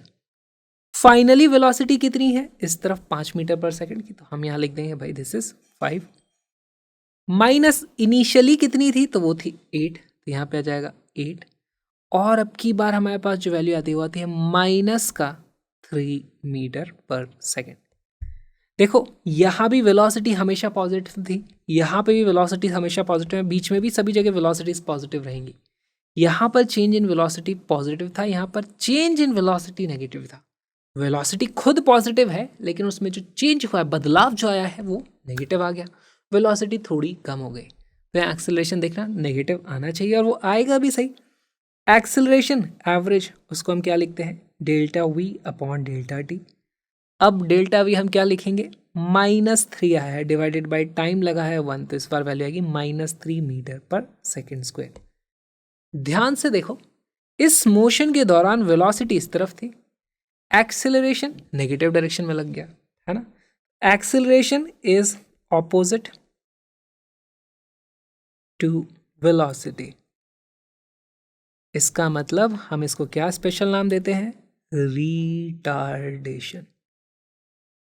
ठीक, अब सेम चीज इसका ऑपोजिट ट्राई करते हैं। हमारे पास यहाँ पे कोई वैल्यू थी इस तरीके से, उसकी वेलोसिटी, लेट से कोई पार्टिकल था, उसकी वेलोसिटी इस तरफ थी 15 मीटर पर सेकेंड। थोड़ी देर बाद वो इस तरफ आ जाता है, यहाँ पर इसकी वेलोसिटी अब बचती है 5 मीटर पर सेकेंड इस दिशा में। बताओ जल्दी से डेल्टा वी कितना आने वाला है। डेल्टा वी की वैल्यू हो जाएगी velocity final minus velocity initial. Final velocity कितनी है, फाइनली हमारे पास ये वेलोसिटी है, देखो यहाँ से स्टार्ट हुआ था फिर हम इधर जा रहे हैं, है ना। दिस इज फाइनल वेलोसिटी, लेकिन इसको मैं लिखूंगा माइनस का 5। क्यों, क्योंकि भाई इस दिशा में पॉजिटिव होता है, ये तो हमारे पास नेगेटिव दिशा आ गई, करेक्ट। माइनस इनिशियल वेलोसिटी कितनी है, इनिशियली वेलोसिटी का मैग्नीट्यूड 15 है, डायरेक्शन पीछे की तरफ है, ये आ गई माइनस का 15। इसकी वैल्यू कितनी आ जाएगी, ये हो जाता है हमारे पास -5 + 15 हो जाएगा, माइनस माइनस प्लस हो जाता है और ये वैल्यू बन जाती है हमारे पास +10 मीटर पर सेकेंड। तो यहाँ पर एक्सेलरेशन की जो वैल्यू आ जाएगी, एक्सेलरेशन एवरेज मैं लिख दूंगा, उसकी वैल्यू आ जाती है +10 divided by 1 is equal to 10 metre per second square. ध्यान दीजिए, वेलोसिटी हमेशा इस तरफ थी लेकिन एक्सेलरेशन इस तरफ आ गया, ऑपोजिट डायरेक्शन है, तो क्या इसका स्पेशल नाम दिया जाता है, दिस इज ऑल्सो रिटार्डेशन। और लास्ट केस भी देख लेते हैं, उसके लिए हमें थोड़ी सी जगह बनानी पड़ेगी, काम करते थोड़ी थोड़ी जगह बना लेते हैं। लास्ट केस में हम स्टार्ट करते हैं यहाँ से, इस तरफ वेलोसिटी है 5 मीटर पर सेकेंड, फिर बाद में वेलोसिटी इस तरफ हो जाती है 15 मीटर पर सेकेंड। अच्छा मुझे देख के ही फील आ रही है यहाँ पे, क्या फील आ रही है भाई, पहले स्पीड कम थी 5 की ही थी, अब स्पीड बढ़ गई, यानी पहले तो हम नेगेटिव में जा रहे हैं और उसमें भी एक्सेलरेशन इसी तरफ होगा, तभी इस डायरेक्शन में स्पीड बढ़ती जा रही है ना, जिस दिशा में वेलोसिटी है उसी दिशा में एक्सेलरेशन होगा, तभी स्पीड बढ़ती है, रिटार्डेशन नहीं है यहाँ पर। तो यहाँ पर देखो मेरे पास जो डेल्टा वी की वैल्यू आ जाएगी वो आ जाएगी, अब देखो लिखते हैं फाइनली तो हम यहाँ पहुँच गए, final is equal to -15 minus initially कितनी थी -5, this turns out to be कितना हो जाता है ये मेरे पास -10 metre per second. Acceleration average उसकी वैल्यू आ जाती है delta v upon delta t, जो आ जाता है -10 मीटर पर सेकेंड स्क्वायर। मान के चले थे हम सभी में समय 1-1 सेकेंड का लगता है। इनमें से दो चीज़ें इंपॉर्टेंट हैं हमारे पास, रिटार्डेशन हमें समझना है, दूसरी चीज़ हमें ये समझना है कि भाई हमारी वेलोसिटी किधर भी हो, वेलोसिटी किधर भी हो, एक्सेलरेशन कभी इधर आ सकता है कभी इधर आ सकता है, वेलोसिटी एक्सेलरेशन जरूरी नहीं है हमेशा सेम डायरेक्शन में हो, वेलोसिटी पीछे एक्सेलरेशन आगे है, वेलोसिटी पीछे एक्सेलरेशन भी पीछे है, तो सारे ही केसेस हमारे पॉसिबल हैं। ऐसे अपने दिमाग में कोई ब्लॉक मत बना लेना कि भाई जिधर वेलोसिटी होती है उधर ही एक्सेलरेशन होता है, ऐसा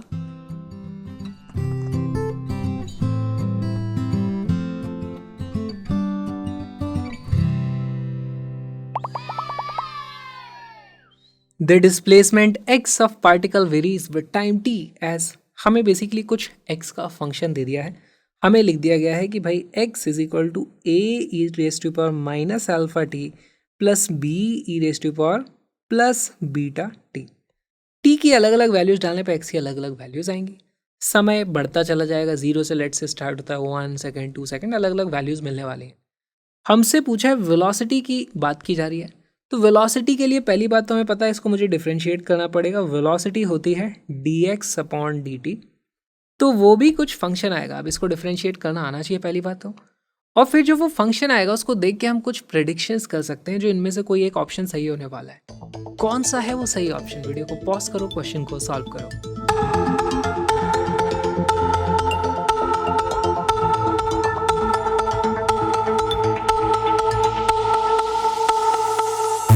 इसका करेक्ट ऑप्शन है डी, सॉल्व करते हैं। सबसे पहले तो इसे हम डिफरेंशिएट करेंगे, तो देखो यहाँ पे डिफरेंशिएशन कैसे होगा, हमारे पास ये जो है इसमें a तो कांस्टेंट है, a को एज इट इज लिख दो, e रेस टू पावर जो भी होता है उसका डिफरेंशिएशन वही का वही आ जाता है, तो ये e raise to power minus alpha T as it is आ जाएगा, मल्टीप्लाइड बाय ये जो भी पावर थी उसको डिफरेंशिएट करके लगाना पड़ेगा हमें, तो अब इसका डिफरेंशिएशन कितना हो जाएगा, माइनस अल्फा टी है तो ये हो जाता है मेरे पास माइनस का अल्फा बस, plus b as it is आ जाएगा constant, e raise to power beta T, अब देखो e की पावर कुछ भी होता है तो एज इट इज आ जाता है, beta T as it is आ जाएगा, मल्टीप्लाइड बाय अब इसका जो भी था पावर इसको भी डिफरेंशिएट करेंगे तो उसको डिफरेंशिएट करेंगे तो आ जाएगा मेरे पास सिर्फ बीटा। यहाँ से वेलोसिटी को मैं लिख सकता हूँ minus a alpha e raise to power minus alpha t plus b beta e raise to power beta T. अब इसके बारे में हम क्या बोल सकते हैं, तो यहाँ पर देखो it will be independent of alpha and beta, क्या हमारी वेलोसिटी अल्फा एंड बीटा के इंडिपेंडेंट आ रही है, नहीं, तो ऐसा तो नहीं है।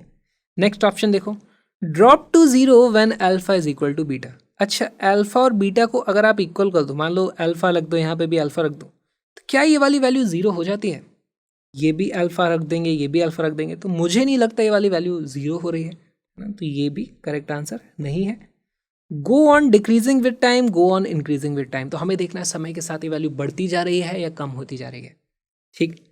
अच्छा एक बात बताओ, velocity at t is equal to zero कितनी आती है, टी की वैल्यू जीरो रख दो यहाँ पे, टी की वैल्यू जीरो रखते ये वैल्यू हो जाती है 1, ये वाली वैल्यू भी हो जाती है 1, इसकी वैल्यू आ जाती है माइनस का ए अल्फा प्लस बी बीटा, ठीक। इसकी कुछ भी वैल्यू हो सकती है, ये पॉजिटिव भी हो सकता है नेगेटिव डिपेंडिंग अपॉन ये क्या वैल्यूज हैं।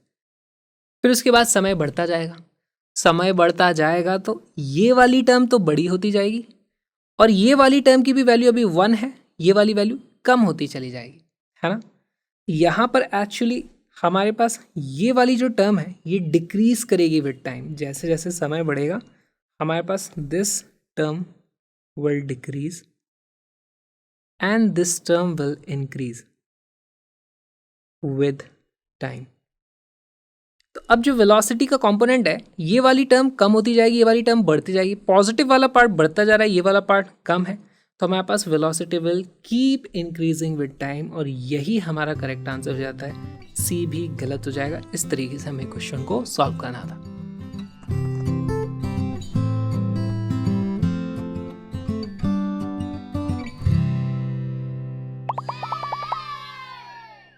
The position x of a particle with respect to time t along x-axis is given by ये, तो where x is in meter and t is in second। Again हमें फिर से वही एक स्टैंडर्ड इक्वेशन दे दी कि भाई x इस तरीके से वेरी कर रहा है, हमारे पास कुछ इस तरीके से नंबर लाइन रहेगी, यहाँ पे x की वैल्यू 0 रहेगी, x की वैल्यू 1 रहेगी, 2 रहेगी, 3 रहेगी। हमें बताए किसी भी टाइम t पे x की वैल्यू कितनी होती है, आप इस जगह से देख सकते हो, हमें ये एक रिलेशन दे दिया गया है, ठीक है। What will be the position of this particle when it achieves maximum speed along the positive direction? अब ये बहुत ही अच्छी बात हो गई। सबसे पहली चीज़ तो हमें इसको डिफ्रेंशिएट करेंगे तो हमारे पास किसी भी समय पर वेलोसिटी का फंक्शन आ जाएगा। देखो हमें x as a function of time t दिया हुआ है, जिसकी वैल्यू कितनी है 9t² माइनस टी क्यूब। अगर इसको मैं डिफ्रेंशिएट कर दूंगा तो मेरे पास velocity as a time t का फंक्शन आ जाएगा। ये फंक्शन आपको कुछ पता करना है। अब उसके बाद हमसे पूछा है कि वेलोसिटी की भी मैक्सिमम वैल्यू कब होगी। देखो वेलोसिटी के बाद हमारे पास जो चीज़ आएगी वो भी कुछ फंक्शन होगा टाइम का। टाइम की अलग अलग वैल्यू डालने पे अलग अलग वैल्यूज आएंगी, कभी वो वैल्यू ज़्यादा होगी, कभी वैल्यू कम हो सकती है। हमें पता करना है मैक्सिमम वैल्यू कब होगी। ये मैक्सिमा और मिनिमा का गेम आ गया है। मैक्सिमम और मिनिमा की कंडीशन क्या होती है, अगर मुझे कोई फंक्शन है उसकी मैक्सिमम या मिनिमम वैल्यू पता करनी है तो बेसिकली ग्राफ में उसका स्लोप 0 हो जाता है। इसका मतलब differentiation of that function upon dx अगर मैं फिर करूँ dt, है ना, तो उसकी वैल्यू फिर से 0 होनी चाहिए। तो अब ये जो भी फंक्शन आएगा उसको आपको फिर से डिफ्रेंशिएट करना और उसको इक्वेट कर देना 0 से। उस वक्त आपको पता चल जाएगा वो समय जब वो वैल्यू मैक्सिमम होगी। लेकिन वो मैक्सिमम वैल्यू कितनी होगी, जो समय निकलेगा, मान लो यहाँ से t की वैल्यू आ जाती है 3 सेकेंड, तो उस 3 सेकेंड को इस फंक्शन में फिर से डालना है। यहाँ पे भाई 3 लिख देना कि 3 सेकेंड पे वो कहाँ कितनी वेलोसिटी रहेगी, तो वो भी आपको पता चल जाएगी। वही आपसे पूछा है। आपसे ये भी पूछा जा सकता था कि उस समय पोजीशन क्या है, तो उस वो जो टाइम निकला है ना t = 3 सेकेंड, उसको आप इसमें डाल देते तो आपको पोजीशन मिल जाती। तो बहुत ही अच्छा सवाल है, एक बार सॉल्व करने की कोशिश करो।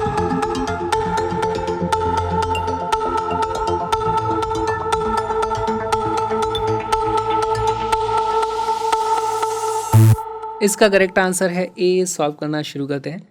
देखो यहाँ पर इसे डिफ्रेंशिएट करके वेलोसिटी का फंक्शन आ जाएगा मेरे पास 9। इसको डिफ्रेंशिएट करूंगा तो ये आ जाएगा मेरे पास 9 × 2t माइनस टी क्यूब को डिफ्रेंशिएट करते हैं तो मेरे पास क्या आ जाता है 3t²। तो बेसिकली ये जो फंक्शन बनता है होता है 18t माइनस 3t²। अब देखो समय की वैल्यू 0 रखने पे वैल्यू 0 है, फिर समय की वैल्यू 1 रखते हैं तो हमारे पास ये आ जाता है कितना 18 माइनस 3। और समय की कुछ बहुत ज़्यादा वैल्यू रख दो आप, -50 वैल्यू रख दो, 100 सेकेंड वैल्यूज रख दो अगर, तो ये वैल्यू आप देखोगे बहुत ज़्यादा नेगेटिव हो जाती है। तो कभी ना कभी इसका ग्राफ कुछ ऐसा जाने वाला है। थोड़ी देर तक तो ये बढ़ता है, फिर उसके बाद नेगेटिव में कम होता चला जाता है। एक पर्टिकुलर टाइम की वैल्यू पे हमें मैक्सिमम वैल्यू आ रही है, वो कैसे पता करते हैं, तो फॉर मैक्सिमा मैं लिख दूंगा, फॉर मैक्सिमा हमें करना है dv/dt = 0। यहाँ से मुझे पता चलता है dv/dt इसको करोगे तो कितना आएगा 18 माइनस, इसको डिफ्रेंशिएट करो 60, इसको इक्वेट कर दो 0 से। यहाँ से t की वैल्यू एक्चुअली आ जाती है 3 सेकेंड। इस 3 सेकेंड पर हमारे पास मैक्सिमम वेलोसिटी आती है, ठीक है। What will be the position of this particle, तो हमसे एक्चुअली पोजीशन ही पूछी है। तो अब x एट t = 3 उसकी वैल्यू कितनी होगी भाई, यहाँ पे t की जगह रख दो आप 3, तो आ जाता है 9 × 3² minus 3 cube which is equal to 9 × 9 कितना होता है 81 माइनस 3 की पावर 3 हो जाएगा हमारे पास 27। 81 माइनस 27 ये आ जाता है 54 मीटर। अगर हमसे पूछ रहा था वेलोसिटी की मैक्सिमम वैल्यू वो जो थी वो कितनी है पॉजिटिव डायरेक्शन में, उसकी जो वैल्यू आती है वो आ जाती है, देखो वेलोसिटी के फंक्शन में टी की वैल्यू रख दो आप यहाँ पे 3 सेकेंड, तो वो कितना आ जाएगा 18 × 3 माइनस 3 × 3 का स्क्वायर कितना हो जाता है 9। बेसिकली ये हो जाता है मेरे पास 18 × 3 होता है 54 माइनस 27, इसकी वैल्यू भी आ जाती है हमारे पास फिर से 27 मीटर पर सेकेंड। जो भी ये सवाल पूछा जाता है आप उसको आंसर मार्क कर सकते हो।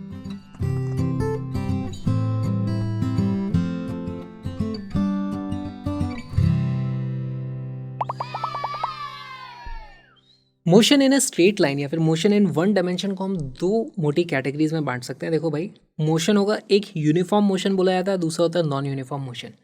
यूनिफॉर्म मोशन का मतलब होता है कि उसकी वेलोसिटी में कोई चेंज नहीं होगा, यानी कि वेलोसिटी कांस्टेंट होगी। और जैसे ही वेलोसिटी कांस्टेंट हो जाती है, इसका मतलब उसका वेलोसिटी में कोई चेंज नहीं हो रहा है। क्यों? क्योंकि उसका एक्सेलरेशन जीरो रहेगा। जब भी एक्सेलरेशन की वैल्यू जीरो होगी, वेलोसिटी कांस्टेंट हो जाएगी, मोशन यूनिफॉर्म मोशन कहलाएगा। अच्छा, वेलोसिटी कांस्टेंट है यानी वो जीरो भी हो सकती है, 5 मीटर भी हो सकती है, कुछ भी हो सकती है ना, 5 मीटर पर सेकेंड बेसिकली। तो हमारे पास यूनिफॉर्म मोशन हो गया। दूसरा हो गया non uniform motion. Non uniform motion अब बाय डेफिनेशन, यहाँ एक्सेलरेशन जीरो था तो यूनिफॉर्म था, यहाँ पे एक्सेलरेशन जीरो नहीं होगा तो वो नॉन यूनिफॉर्म मोशन हो जाएगा। अब इस केस में भी हमारे पास दो बातें होती हैं। दो बातें क्या है? एक्सेलरेशन की वैल्यू जीरो तो नहीं है, लेकिन क्या एक्सेलरेशन की वैल्यू फिक्स्ड है या एक्सेलरेशन समय के साथ बदल रहा है? अगर एक्सेलरेशन की वैल्यू कांस्टेंट है, वो पॉजिटिव नेगेटिव कुछ भी हो सकती है, जीरो नहीं हो सकती है ना। जीरो होगी तो आप यहाँ पहुंच जाओगे। अगर एक्सेलरेशन की वैल्यू कांस्टेंट है तो वो कहलाता है यूनिफॉर्मली एक्सेलरेटेड मोशन। इसकी कुछ फेमस इक्वेशन है, हमारे पास 3 इक्वेशन आती है, अभी देख लेंगे उनको भी। और अगर एक्सेलरेशन नॉन यूनिफॉर्म है तो हमारे पास एक्सेलरेशन कांस्टेंट नहीं होता है, बेसिकली उसकी बोल ले जाते हैं हम कि नॉन यूनिफॉर्मली एक्सेलरेटेड वो मोशन है। इसमें हमारे पास कुछ कैलकुलस वाली इक्वेशन होती है, उसके बहुत सारे क्वेश्चन तो हम ऑलरेडी कर चुके हैं, फिर भी इसको भी डिटेल में देख लेंगे। तो ये मोटा मोटा ओवरव्यू हो गया। हम स्टार्ट करेंगे पहले यूनिफॉर्मली एक्सेलरेटेड मोशन से, यानी कि हमारे पास एक्सेलरेशन की वैल्यू कांस्टेंट है, a is equal to constant. जैसे ही एक्सेलरेशन की वैल्यू कांस्टेंट होती है, हमारे पास कुछ इक्वेशंस आ जाती हैं, जो कि हमारे मोशन की इक्वेशन काफ़ी फेमस, बहुत समय से आप उसको पढ़ते आ रहे हो। v is equal to u plus a t. यहाँ पर u और v क्या है? Initial velocity, final velocity. ठीक, हमारे पास s जो कि होता है डिस्प्लेसमेंट, उसको हम लिखते हैं you t plus half A T square. और तीसरी इक्वेशन क्या होती है? वहाँ पे उसमें टाइम का काम ही नहीं होता, वो एनर्जी से आती है हमारे पास, वो होती है v square is equal to u square plus 2as। अब यहाँ पर इसी को लिखने का और एक तरीका होता है। देखो, u को आप लिख सकते हो v क्या लिख दोगे? u is equal to v minus a t. और यहाँ से इन दोनों इक्वेशन को क्लब करोगे तो एक और इक्वेशन बन जाती है, वो बनती है मेरे पास V T minus half A T square. तो या तो मुझे इनिशियल स्पीड पता हो, उसके ज़रिए मैं इसका काम कर लूँ, या फिर मुझे फाइनल स्पीड पता हो तो भी मैं डिस्प्लेसमेंट पता कर सकता हूँ। अक्सर इसका यूज़ कब होता है? जब हमने मान लो किसी बॉल को ऊपर फेंक दिया है और हमको पता होता है कि भाई फाइनली इसकी वेलोसिटी की वैल्यू ज़ीरो है, उस वक्त कई बार हमको ये वाली इक्वेशन को भी इस्तेमाल करना पड़ सकता है। ठीक, एक और हमारे पास इक्वेशन आती है वेलोसिटी एवरेज। उसकी वैल्यू कितनी होती है? वो होती है v plus you divided by 2। और एक लास्ट आपको फॉर्मूला भी याद करना है, वो है एस एन। एस एन क्या होता है? एस एन होता है nth सेकेंड में कितना डिस्टेंस ट्रैवल किया है। उसका हमारे पास फॉर्मूला आ जाता है u plus 2n minus 1 divided by 2 times acceleration. What is s n? It is displacement in nth second. कई बार फॉर्मूला बेस्ड क्वेश्चंस में ये चीज़ बहुत ज़्यादा काम आती है, इसको भी आप याद रख सकते हो। यूनिफॉर्मली एक्सेलरेटेड मोशन की ये क्वेश्चंस हो गए, इन पे बहुत सारे सवाल बार बार पूछे जाते रहे, बहुत सारे क्वेश्चंस आप जल्दी से सॉल्व कर लेते हैं।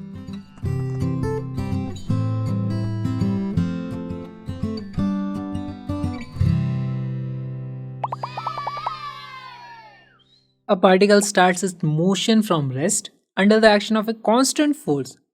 If the distance covered in first 10 seconds is s1 and that covered in the first 20 seconds is s2, then तब यहाँ पे देखो हमें क्या बोला गया है? एक्सेलरेशन की तो बात ही नहीं करी, इन्हें क्या कह दिया? Force is equal to constant. ठीक है, अच्छा एक और चीज़ हम जानते हैं, force is equal to mass times acceleration होता है। मास अपने आप में खुद कांस्टेंट रहता है, तो अगर फोर्स कांस्टेंट है तो यहाँ से हम ये चीज़ बोल सकते हैं कि भाई हमारे पास एक्सेलरेशन की वैल्यू क्या रहेगी? कांस्टेंट रहने वाली है। अब एक्सेलरेशन कांस्टेंट आ गया तो हमारे पास 3 इक्वेशन आ जाती हैं, क्योंकि हमारे पास एक यूनिफॉर्मली एक्सेलरेटेड मोशन आ गया। अब यूनिफॉर्मली एक्सेलरेटेड मोशन में देखो इन्हें फिर से क्या पूछा है कि भाई लेट से मैं यहाँ से स्टार्ट करता हूँ, फर्स्ट 10 सेकेंड्स में मैं कितना चल लेता हूँ? फर्स्ट 10 सेकेंड में मैं चलता हूँ डिस्टेंस s1। फर्स्ट 20 सेकेंड में मैं कुछ डिस्टेंस चल लेता हूँ, यहाँ पे लेट से 20 सेकेंड में मैं चलता हूँ s2। अब यहाँ पे कुछ लोगों को कन्फ्यूजन ये हो सकता है कि भाई आप ये जो नेक्स्ट 20 सेकेंड्स है वो कहाँ से नाप रहे हो, आप यहाँ से नाप रहे हो या यहाँ से नाप रहे हो। और इस कन्फ्यूजन से बचने के लिए क्वेश्चन को ढंग से पढ़ो। इन द फर्स्ट 20 सेकेंड में S2 है ना, तो t इज इक्वल टू 0 यहाँ था, यहीं से हमें स्टार्ट करना है। अब S1 और S2 पता करने के लिए आपके पास कुछ इक्वेशंस है, इक्वेशंस का इस्तेमाल करो, वीडियो को पॉज करो, क्वेश्चन को सॉल्व करो।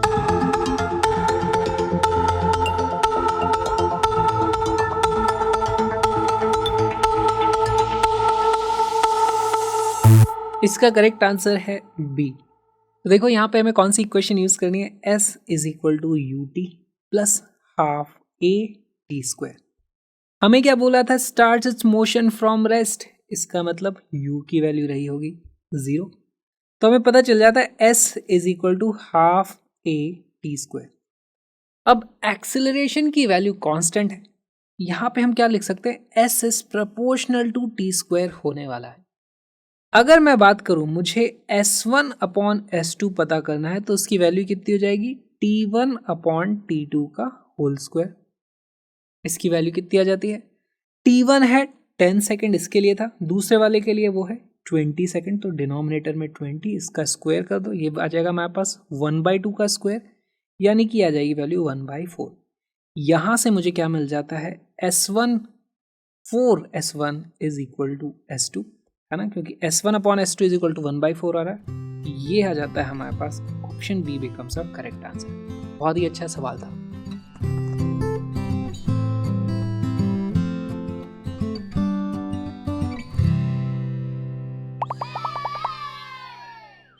A particle moves in a straight line with constant acceleration। अब एक्सेलरेशन उसका कांस्टेंट है। क्या इसमें लिखा है वो स्टार्टिंग के रेस्ट पे था, नहीं लिखा। It changes its velocity from 10 meter per second to 20 meter per second while passing through a distance of 135 meter in t second. The value of t is। अब ये बहुत ही अच्छा सवाल है, पहले तो इस क्वेश्चन को विजुलाइज करेंगे। हमारे पास जो पार्टिकल है वो एक स्ट्रेट लाइन में चल रहा है, वो 2 पॉइंट से पास करता है, यहाँ से और फिर यहाँ से ना, यहाँ से वो ऐसे जा रहा होगा, यहाँ से भी वो ऐसे जा रहा होगा।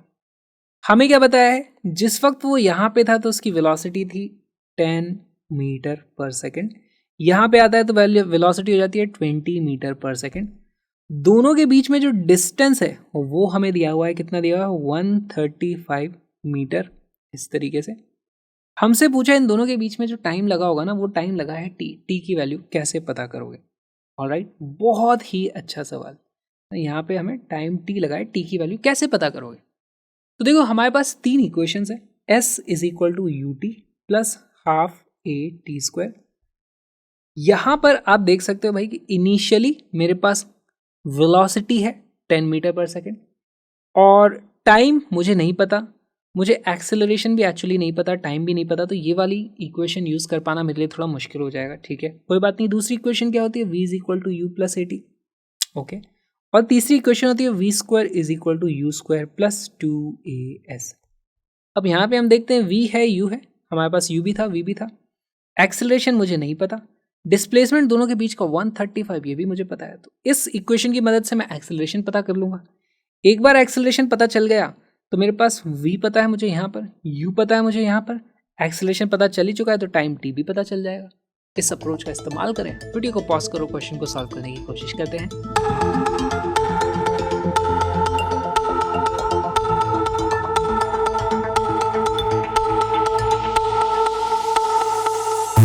इसका करेक्ट आंसर है डी। सॉल्व करना शुरू करते हैं। तो देखो पहले यही हम लगा देते v स्क्वायर। अब यहाँ पर हम थोड़ा सा कोशिश करेंगे अब साइन कन्वेंशन को अच्छे से इंट्रोड्यूस करने की। तो लेट्स से इस डायरेक्शन को मैं पॉजिटिव मार्क कर देता हूँ, है ना। अब हर चीज़ हम साइन के साथ किया करेंगे। तो हमारे पास फाइनली वेलोसिटी कितनी है, इस तरफ है, उसको मैं प्लस में लिखना चाहूँगा। इट विल बी प्लस 20, इसका square will be equal to u का स्क्वायर कितना है, यू भी देखो पॉजिटिव साइड में, ये हमारा पॉजिटिव डायरेक्शन है, तो कितना हो जाएगा 10 का स्क्वायर प्लस 2। एक्सेलरेशन मुझे पता ही नहीं है, डिस्प्लेसमेंट पता करना है, डिस्प्लेसमेंट पॉजिटिव है कि नेगेटिव है। कैसे नापोगे, ऐसे नापोगे कि ऐसे नापोगे। तो देखो डिस्प्लेसमेंट हुआ है यहाँ से यहाँ तक, क्योंकि हमारी वेलोसिटीज इस तरफ है, राइट। तो हम यहाँ से यहाँ तक ही गए होंगे, और क्योंकि ये पॉजिटिव डायरेक्शन है तो इसकी वैल्यू भी आ जाएगी हमारे पास, ये भी भाई पॉजिटिव का 135 है। सारे के सारे साइन आ चुके हैं हमारे पास। वैल्यूज रखेंगे यहाँ पे, 20 का स्क्वायर वो जाता है 400, इज इक्वल टू 100 प्लस 2a इंटू 135 हमारे पास वैल्यू आ गई। यहाँ से ये वैल्यू कितनी आ जाती है 300 divided by 2 into 135 is equal to acceleration. अब ये मेरे पास एक्सेलरेशन की वैल्यू आ चुकी है। ओके, इसको मैं थोड़ा सा सिंप्लीफाई करने की कोशिश करूँ तो ये मुझे दिखता है 150 डिवाइडेड बाई 135 दिखता है, और इसको मैं फिर 5 से डिवाइड कर सकता हूँ। तो मेरे पास यहाँ से अगर 5 से डिवाइड करूँगा तो ये आ जाता है मेरे पास 30 डिवाइडेड बाई 20 एंड 7 मुझे देखने को मिल रहा है। 30 divided by 27 metre per second square acceleration की वैल्यू आ गई।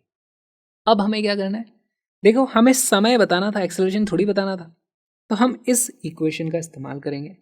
हम लिख देंगे v यानी कि 20 है ना, यहाँ से हम इस इक्वेशन का इस्तेमाल करेंगे। 20 is equal to 10 plus acceleration. देखो एक्सेलरेशन हमारा पॉजिटिव आया था, है ना, तो हमारे पास एक्सेलरेशन की वैल्यू यहाँ पे रख देंगे हम 30 divided by 27 multiplied by time t। अब यहाँ से हमें टाइम t की वैल्यू पता करनी है। ठीक, ये हमारे पास वैल्यू आ जाती है 10 is equal to 30t upon 27।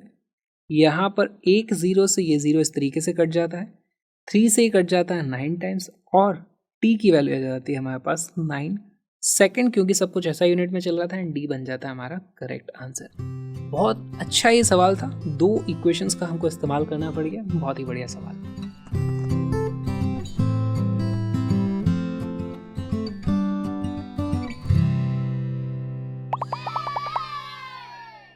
मान लो कि आप कार चला रहे हो और कार चलाते चलाते सामने अचानक से सड़क पे एक इंसान दिख जाए आपको, और आप मोशन इन 1 डायमेंशन कर रहे हो, तो आप लेफ्ट राइट मोड़ नहीं सकते, आपको सीधे ही जाना पड़ेगा, और सामने से ही हटने का नाम नहीं ले रहा है, उल्टी तरफ देख रहा है, उसको आप दिख नहीं रहे तो हटेगा ही नहीं। तो ऐसे केस में क्या होगा, आपको ब्रेक लगा करके कार को रोकना पड़ेगा। लेट्स से आपकी इनिशियली कोई स्पीड थी u।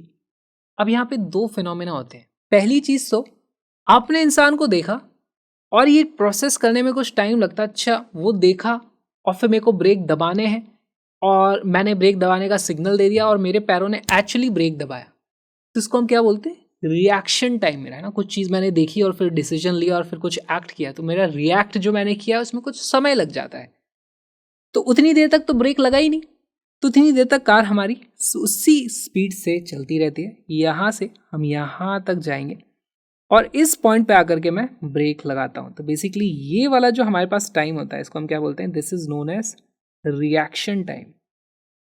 Reaction time.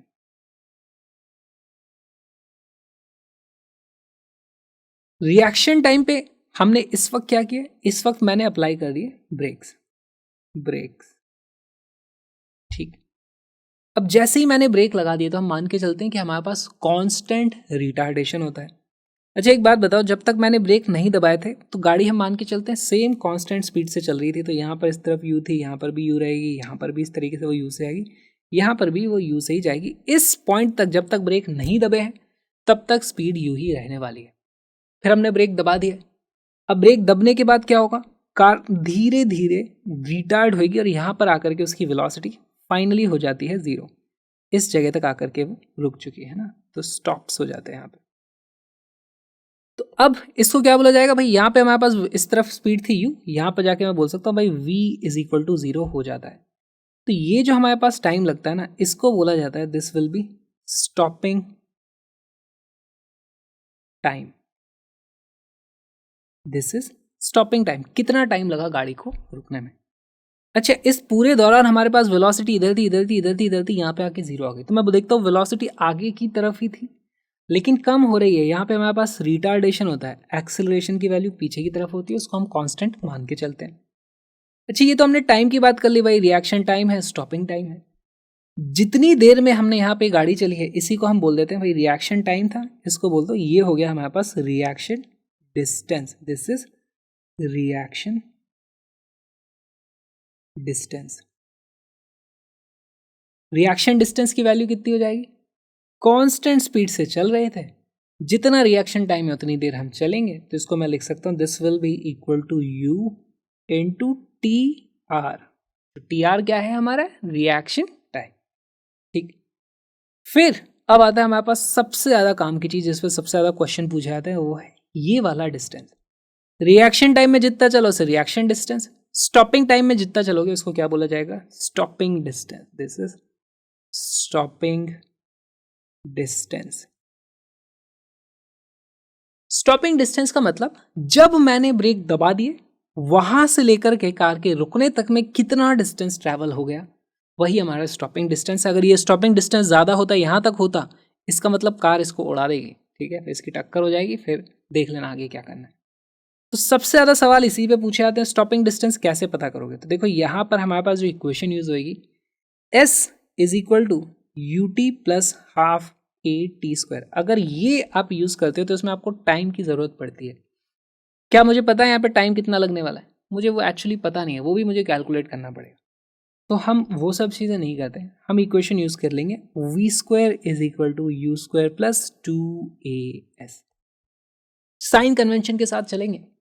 Velocity finally 0 हो चुकी है, तो इसकी वैल्यू जाएगी 0 का square is equal to U। हमारे पास देखो, इसको मैं मान लेता हूँ भाई, ये हमारे पास पॉजिटिव डायरेक्शन है, तो U की वैल्यू कितनी हो जाएगी? कुछ होगी, पॉजिटिव हो या नेगेटिव हो फर्क नहीं पड़ता, क्योंकि उसका स्क्वायर हो रहा है, स्क्वायर पॉजिटिव ही हो जाता है। प्लस 2 टाइम्स एक्सेलरेशन कितना है? देखो एक्सेलरेशन ऑपोजिट डायरेक्शन में, एक्सेलरेशन की जो भी वैल्यू होगी वो नेगेटिव आने वाली है। अब मैं इसको A लिखूं, अगर मैंने A लिखा है मतलब एक नेगेटिव कांस्टेंट है, या फिर मैं यहाँ पे इसको -A भी लिख सकता हूँ, जो मर्जी आप लिख सकते हो, मल्टीप्लाइड बाय S यहाँ से आ जाता है, ठीक है। S क्या हो गया? ये वाला स्टॉपिंग डिस्टेंस। और यहाँ से आप देखोगे S की वैल्यू जाती है -U²/2A। यहाँ पे फील करने की कोशिश करो, एक्सेलरेशन नेगेटिव है, पीछे की तरफ है। अगर मैं सिर्फ मैग्नीट्यूड की बात करूँ, है ना, तो मैग्नीट्यूड, क्योंकि मोस्टली सवाल आपके इसी से होना है, मैग्नीट्यूड ऑफ स्टॉपिंग डिस्टेंस वो होता है हमारे पास U²/2A। बहुत इंपॉर्टेंट फॉर्मूला, आप चाहो तो इसे याद कर लो, नहीं तो डेराइव करना ही कोई बहुत बड़ी चीज़ नहीं है। याद रखोगे तो चुटकियों में क्वेश्चंस को सॉल्व कर पाओगे। कई बार इनिशियल स्पीड को डबल कर देते हैं तो हमारे पास स्टॉपिंग डिस्टेंस 4 टाइम्स हो जाएगा। कई बार एक्सेलरेशन, यानी कि ब्रेक कितनी ज़ोर से लगे हैं, ब्रेकिंग कैपेसिटी डबल कर दी जाती है, तो हमारे पास एक्सेलरेशन की वैल्यू डबल हो जाती है। इस तरीके के वेरिएशन आपको बहुत देखने को मिलेंगे। इस पे बेस्ड क्वेश्चन देखते हैं, देखो कितने सारे पूछे गए हैं। A car is moving with speed of 150 km/h, and after applying the brakes it moves 27 meter before coming to total rest. If the same car is moving with 1/3 of its original speed, on applying brakes it will stop after traveling. तो देखो, हमें पता है stopping distance का जो magnitude है वो है U²/2A के बराबर। हमारे पास एक्सेलरेशन नहीं चेंज हुआ है, क्योंकि कार के ब्रेक्स के बारे में कोई बात नहीं करी है, तो ब्रेकिंग कैपेसिटी उतनी है, एक्सेलरेशन उतना ही रहने वाला है। तो मैं लिख दूंगा भाई stopping distance will be proportional to U² होने वाला है। तो हमारे पास वैल्यू आ जाती है भाई S2/S1 की जो वैल्यू आएगी वो आ जाएगी U2/U1 के स्क्वायर के बराबर। उसकी वैल्यू कितनी है? इनिशियली हमारे पास वेलोसिटी थी 150, सेकंड केस में हमारे पास इनिशियल वेलोसिटी हो जाती है 150 डिवाइडेड बाय 3, ठीक है। वो मैंने उल्टा लिख दिया यहाँ पे ना, फाइनली वैल्यू ऊपर आने वाली है 150 डिवाइडेड बाई 3 सेकेंड केस में है, फर्स्ट केस में थी 150, ठीक है। इसका स्क्वायर होने वाला है। यहाँ पे आप देखो ये दोनों कट जाते हैं, इसकी जो वैल्यू जाती है वो जाती है 1/3 का स्क्वायर, यानी कि 1/9। S2 की वैल्यू मुझसे जो पूछी है वो हो जाएगी S1 divided by 9 which is equal to, S1 कितना था 27 divided by 9 which will be equal to 3 metre. ये बन जाता है हमारा करेक्ट आंसर। इसी तरह के सवाल इतनी बार पूछे गए हैं कि पूछो मत।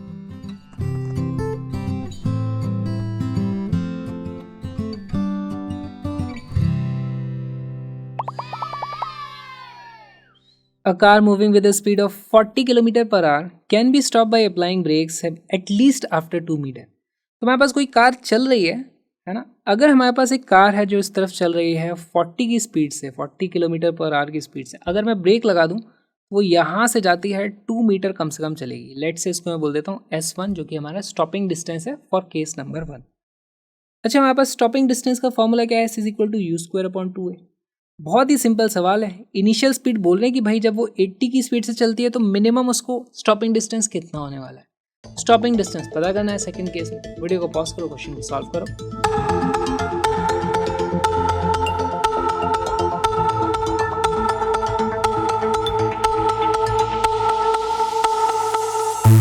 इसका करेक्ट आंसर है 8 मीटर।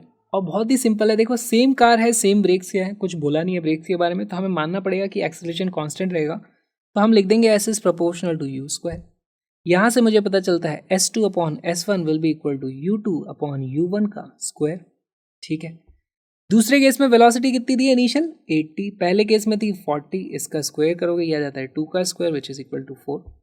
यहाँ से मुझे पता चलता है S2 is equal to 4 times S1 which is equal to 4 into S1 कितना था 2 metre which is equal to 8 metre. A बन जाता है हमारा correct.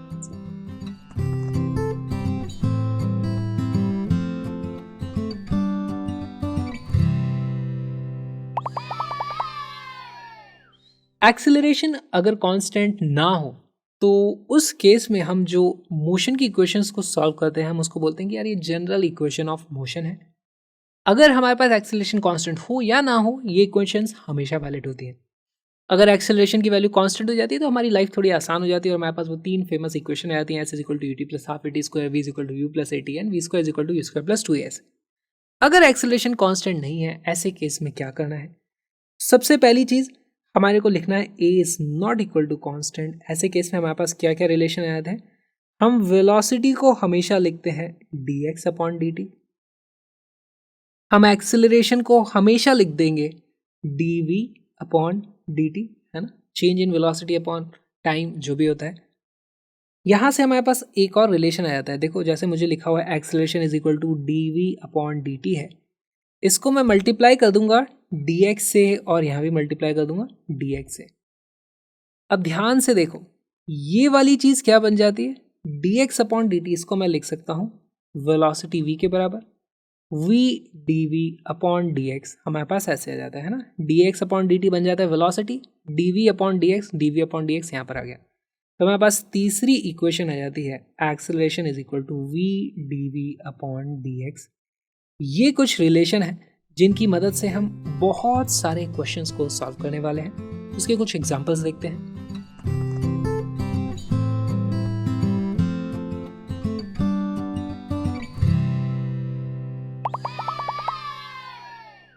The motion of a particle follows the equation t is equal to under root x plus 4। What will be the velocity of the particle at t is equal to 4 second? देखो यहाँ पर मैं क्या बोला गया है t is equal to under root x plus 4। Velocity क्या होती है? वेलोसिटी होती है dx अपॉन dt।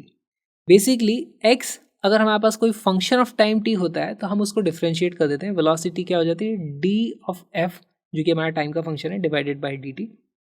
अब यहाँ पर हमारे पास x टाइम का फंक्शन नहीं है बल्कि टाइम को x का फंक्शन दे दिया, थोड़ा सा उल्टा दे दिया है। तो यहाँ पर हमें क्या करना होगा, हम इसको कुछ रीअरेंज करेंगे, x को फंक्शन ऑफ टाइम लिखने की कोशिश करेंगे इस तरीके से, फिर उसको डिफरेंशिएट करेंगे तो वेलोसिटी आ जाएगी, t की वैल्यू 4 रखेंगे, आंसर निकालेंगे। बहुत अच्छा सवाल है, वीडियो को पॉज करो, सॉल्व करने की कोशिश करो, फिर सोल्यूशन देखते हैं।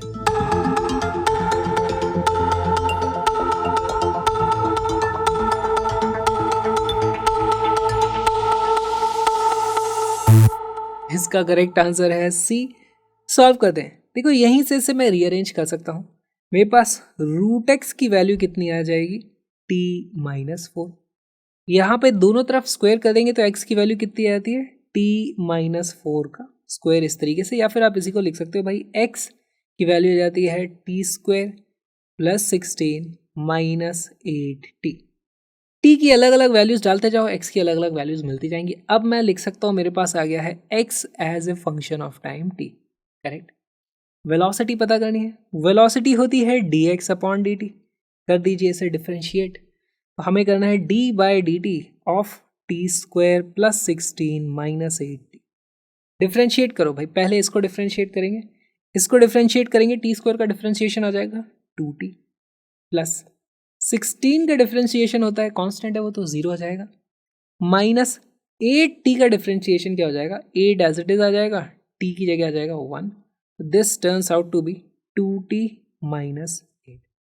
अच्छा हमसे velocity at t is equal to 4 second पूछिए, तो यहाँ पे आप t की जगह 4 रख दोगे तो 4 into 2 minus 8 which is equal to 0 and 0 becomes our correct answer. तो इतने आसान आसान सवाल यहाँ पे आपसे पूछे जाएंगे।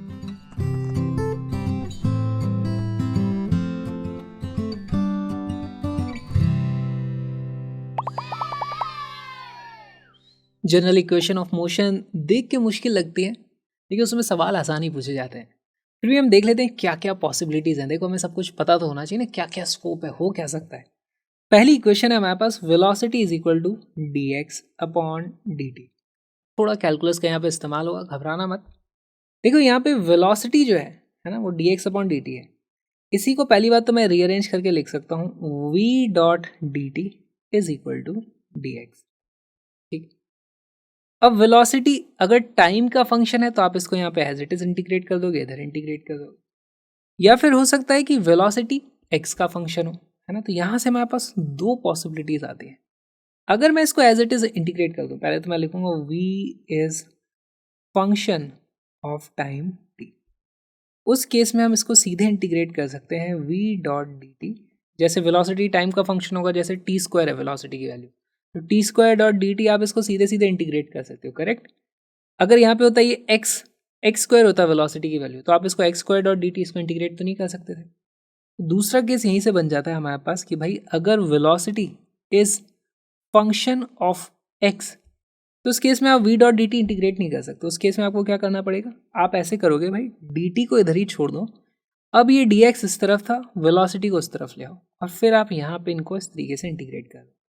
अच्छा, यहाँ पे हमने इसको इस तरीके से इंटीग्रेट किया था, v dot d t is equal to कितना था, is equal to integral of dx। अब ये वाला तो बहुत ही रेयरली, आज तक तो पूछा नहीं है, पूछ ही लिया जाए तो आपको पता होना चाहिए क्या करना है। सबसे ज़्यादा ये वाला हमारे पास काम आता है ना, integral v dot d t is equal to d x. Time की वैल्यू इनिशियल से लेकर फाइनल तक लगाओगे, x की वैल्यू इनिशियल से लेकर के फाइनल तक लगाओगे, तो बेसिकली ये जो हमारे पास चीज़ आ जाती है, ये आ जाता है हमारे पास डेल्टा एक्स। इसी को लिखने का तरीका हो जाएगा डेल्टा एक्स। डेल्टा एक्स क्या होता है, डिस्प्लेसमेंट, है ना। Delta x is equal to displacement is equal to integral v dot d t. v dot d t क्या हो जाएगा, area of v t graph होता है ये, area of v t graph. यहां से हमें ये चीज पता चल जाती है। तो ये हमने v dot d t is equal to d x, basically पहली इक्वेशन को देख लिया। इसी तरीके से हमारे पास एक और इक्वेशन है, क्या है, acceleration is equal to d we upon D t. Same चीजें यहां की जा सकती हैं। क्या लिख देंगे हम भाई, a dot d t is equal to d v होता है हमारे पास। अगर एक्सेलरेशन टाइम का फंक्शन है तो अगेन यहाँ पे दो चीज़ें होती है, या तो हमारे पास हो जाएगा a डॉट डी टी को आप इंटीग्रेट करोगे तो दूसरी तरफ आ जाएगा integral of d v which is equal to change in velocity, या फिर आप इसको लिख सकते हो v2 माइनस v1। ठीक। या फिर दूसरा केस हो सकता है, यहाँ पे दूसरा केस क्या हो जाएगा कि एक्सेलरेशन वेलोसिटी का फंक्शन है, उस केस में हमारे पास आ जाता है d t is equal to d we upon a. Again आप यहाँ पे इंटीग्रल कर लेना। बहुत कम चांसेस है ये पूछा जाए, आज तक नहीं पूछा गया है, पूछ ही लिया जाएगा तो फिर देख लेना, कोई मुश्किल चीज़ नहीं पूछे, ये बहुत ही सिंपल इंटीग्रेशन आने वाला है। तो इसके एग्जाम्पल भी मैं क्या ही कराऊँ, हमारे काम की सबसे ज़्यादा चीज़ है ये। सबसे ज़्यादा काम की चीज़ तो वैसे ये है, ये भी बहुत कम ही चांसेस है कि पूछ लिया जाए, पर पता हमें सब कुछ होना चाहिए। ठीक, इसको आप क्या बोलोगे, ये ए डॉट डी टी हो जाएगा। अब हमारा क्या हो जाता है, ये area of A T graph, this is area of acceleration time graph. कल जब हम नेक्स्ट लेक्चर में सारे ग्राफ्स वगैरह समझेंगे तब भी ये चीज़ यूज़ होने वाली है। Area of A T graph, area of v t graph, सब कुछ डिटेल में देखेंगे। अभी बस पता होना चाहिए आपको स्कोप क्या है। This is equal to change in velocity. ठीक, एंड लास्ट इक्वेशन हमारे पास आ जाती है, acceleration is equal to v d we upon d x. अब यहाँ पे भी हमारे पास बहुत सारे केसेस बन सकते हैं, जैसे dx को मैं लिख दूँ, dx is equal to v upon a times d we.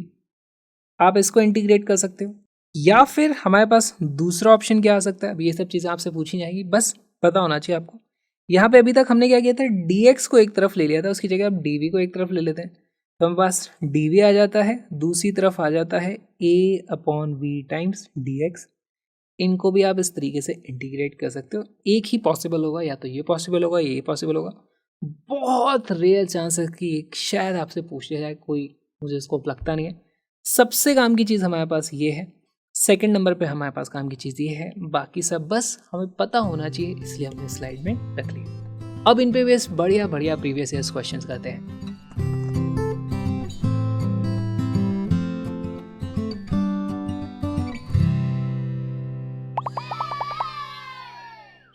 The instantaneous velocity of a particle moving in a straight line is given as v is equal to this.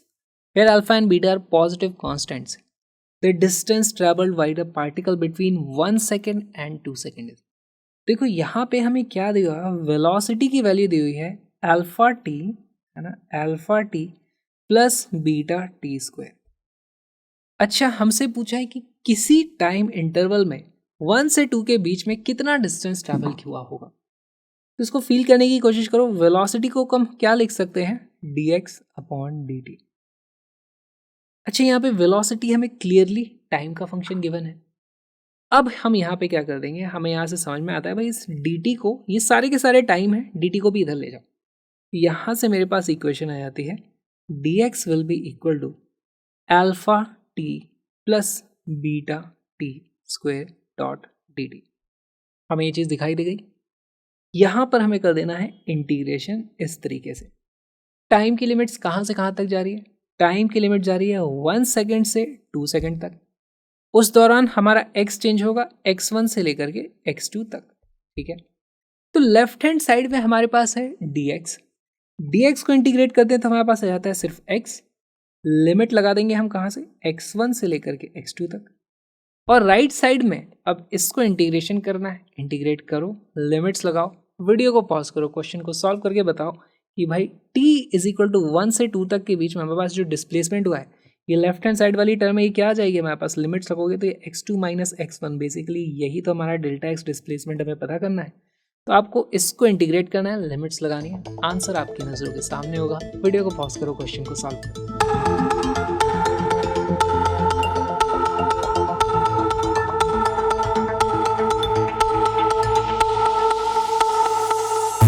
इसका correct answer है B. Solve करना शुरू करते हैं।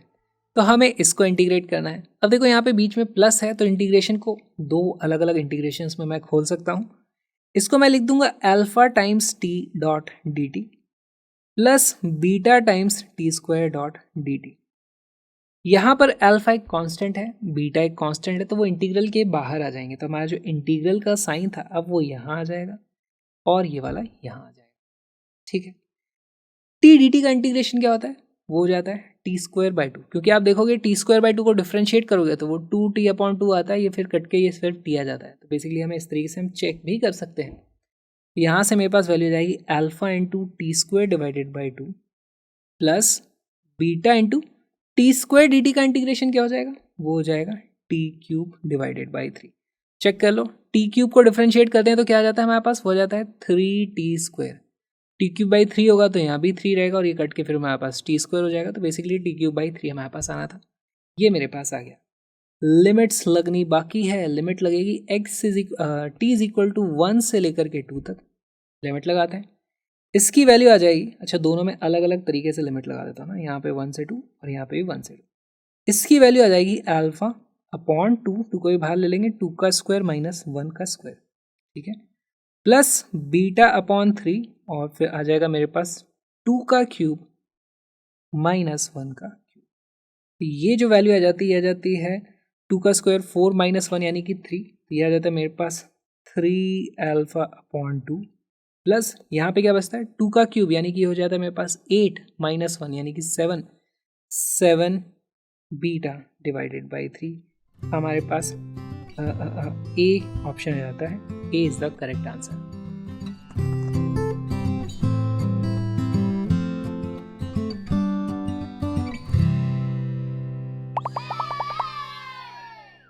A particle of unit mass undergoes one-dimensional motion such that its velocity varies according to v raised to v as a function of x is equal to, ये हमें दिया हुआ है, where b and n are constant and x is the position of the particle।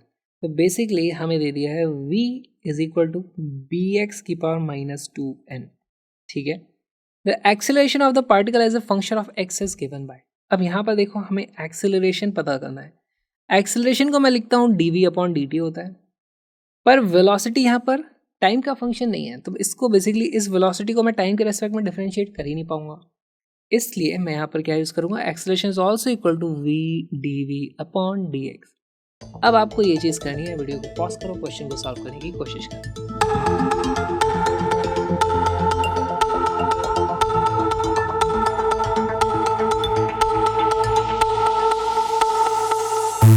इसका correct answer है ए। Solve करना शुरू करते हैं। देखो मेरे पास एक्सेलरेशन की जो वैल्यू आ जाती है वो जाती है v dv अपॉन dx। तो वेलोसिटी को तो एज इट इज लिख देंगे हम, वो आ जाता है b x की power minus 2n multiplied by dv upon dx। इसको x के रेस्पेक्ट में डिफ्रेंशिएट करना है। x के रेस्पेक्ट में डिफ्रेंशिएट करेंगे पहले तो b एज इट इज यहाँ आ जाएगा। x की पावर समथिंग है, इसको डिफ्रेंशिएट करेंगे तो यहाँ पर इसकी जो भी पावर थी पावर आगे आ जाती है। यहाँ पर पावर आगे आएगी तो क्या हो जाएगा माइनस 2n यहाँ आ जाएगा। x की पावर माइनस 2n पहले से थी, -1 और यहाँ पर हमारे पास हो जाएगी इस तरीके से। यहाँ से जो वैल्यू आ जाती है, अब देखो b था -2n था, तो यह था -2n b² हमारे पास कांस्टेंट वाली टर्म आ गई। मल्टीप्लाइड बाय x की पावर कितनी है, -2n यहाँ है, -2n -1 यहाँ है, तो ये हो जाता है -4n -1 विच इज ऑप्शन है। इतना सिंपल सा ये सवाल था। इसी के साथ हमारा ये वीडियो यही समाप्त होता है। वीडियो थोड़ा लेंदी आपको लगा होगा, लेकिन लिमिटेड अमाउंट ऑफ टाइम में सब कुछ कवर करना है, बहुत सारे प्रीवियस ईयर्स क्वेश्चंस भी करने हैं, तो थोड़ा समय तो लगेगा। बट आई होप आपको मज़ा आया हो, कोई भी कॉन्सेप्ट में आपको मुश्किल नहीं आई होगी। साथ में एडिशनल एक्सरसाइज को भी ज़रूर सॉल्व करें, प्रैक्टिस करते रहें कहीं से भी। देखो क्योंकि प्रैक्टिस बहुत ज़्यादा ज़रूरी है। खुद से प्रैक्टिस करोगे तभी आपके अंदर वो कॉन्फिडेंस भी बन पाएगा कि एग्जाम में कैसा भी सवाल आ जाए उसको आप सॉल्व कर पाओगे। वैसे जितने भी तरह के सवाल आ रहे हैं सारे के सारे हम यहाँ पर कवर कर रहे हैं, तो आपको घबराने की कोई ज़रूरत नहीं है। इन वीडियोस के बाद आपको कोई और चीज़ को देखने की ज़रूरत नहीं है।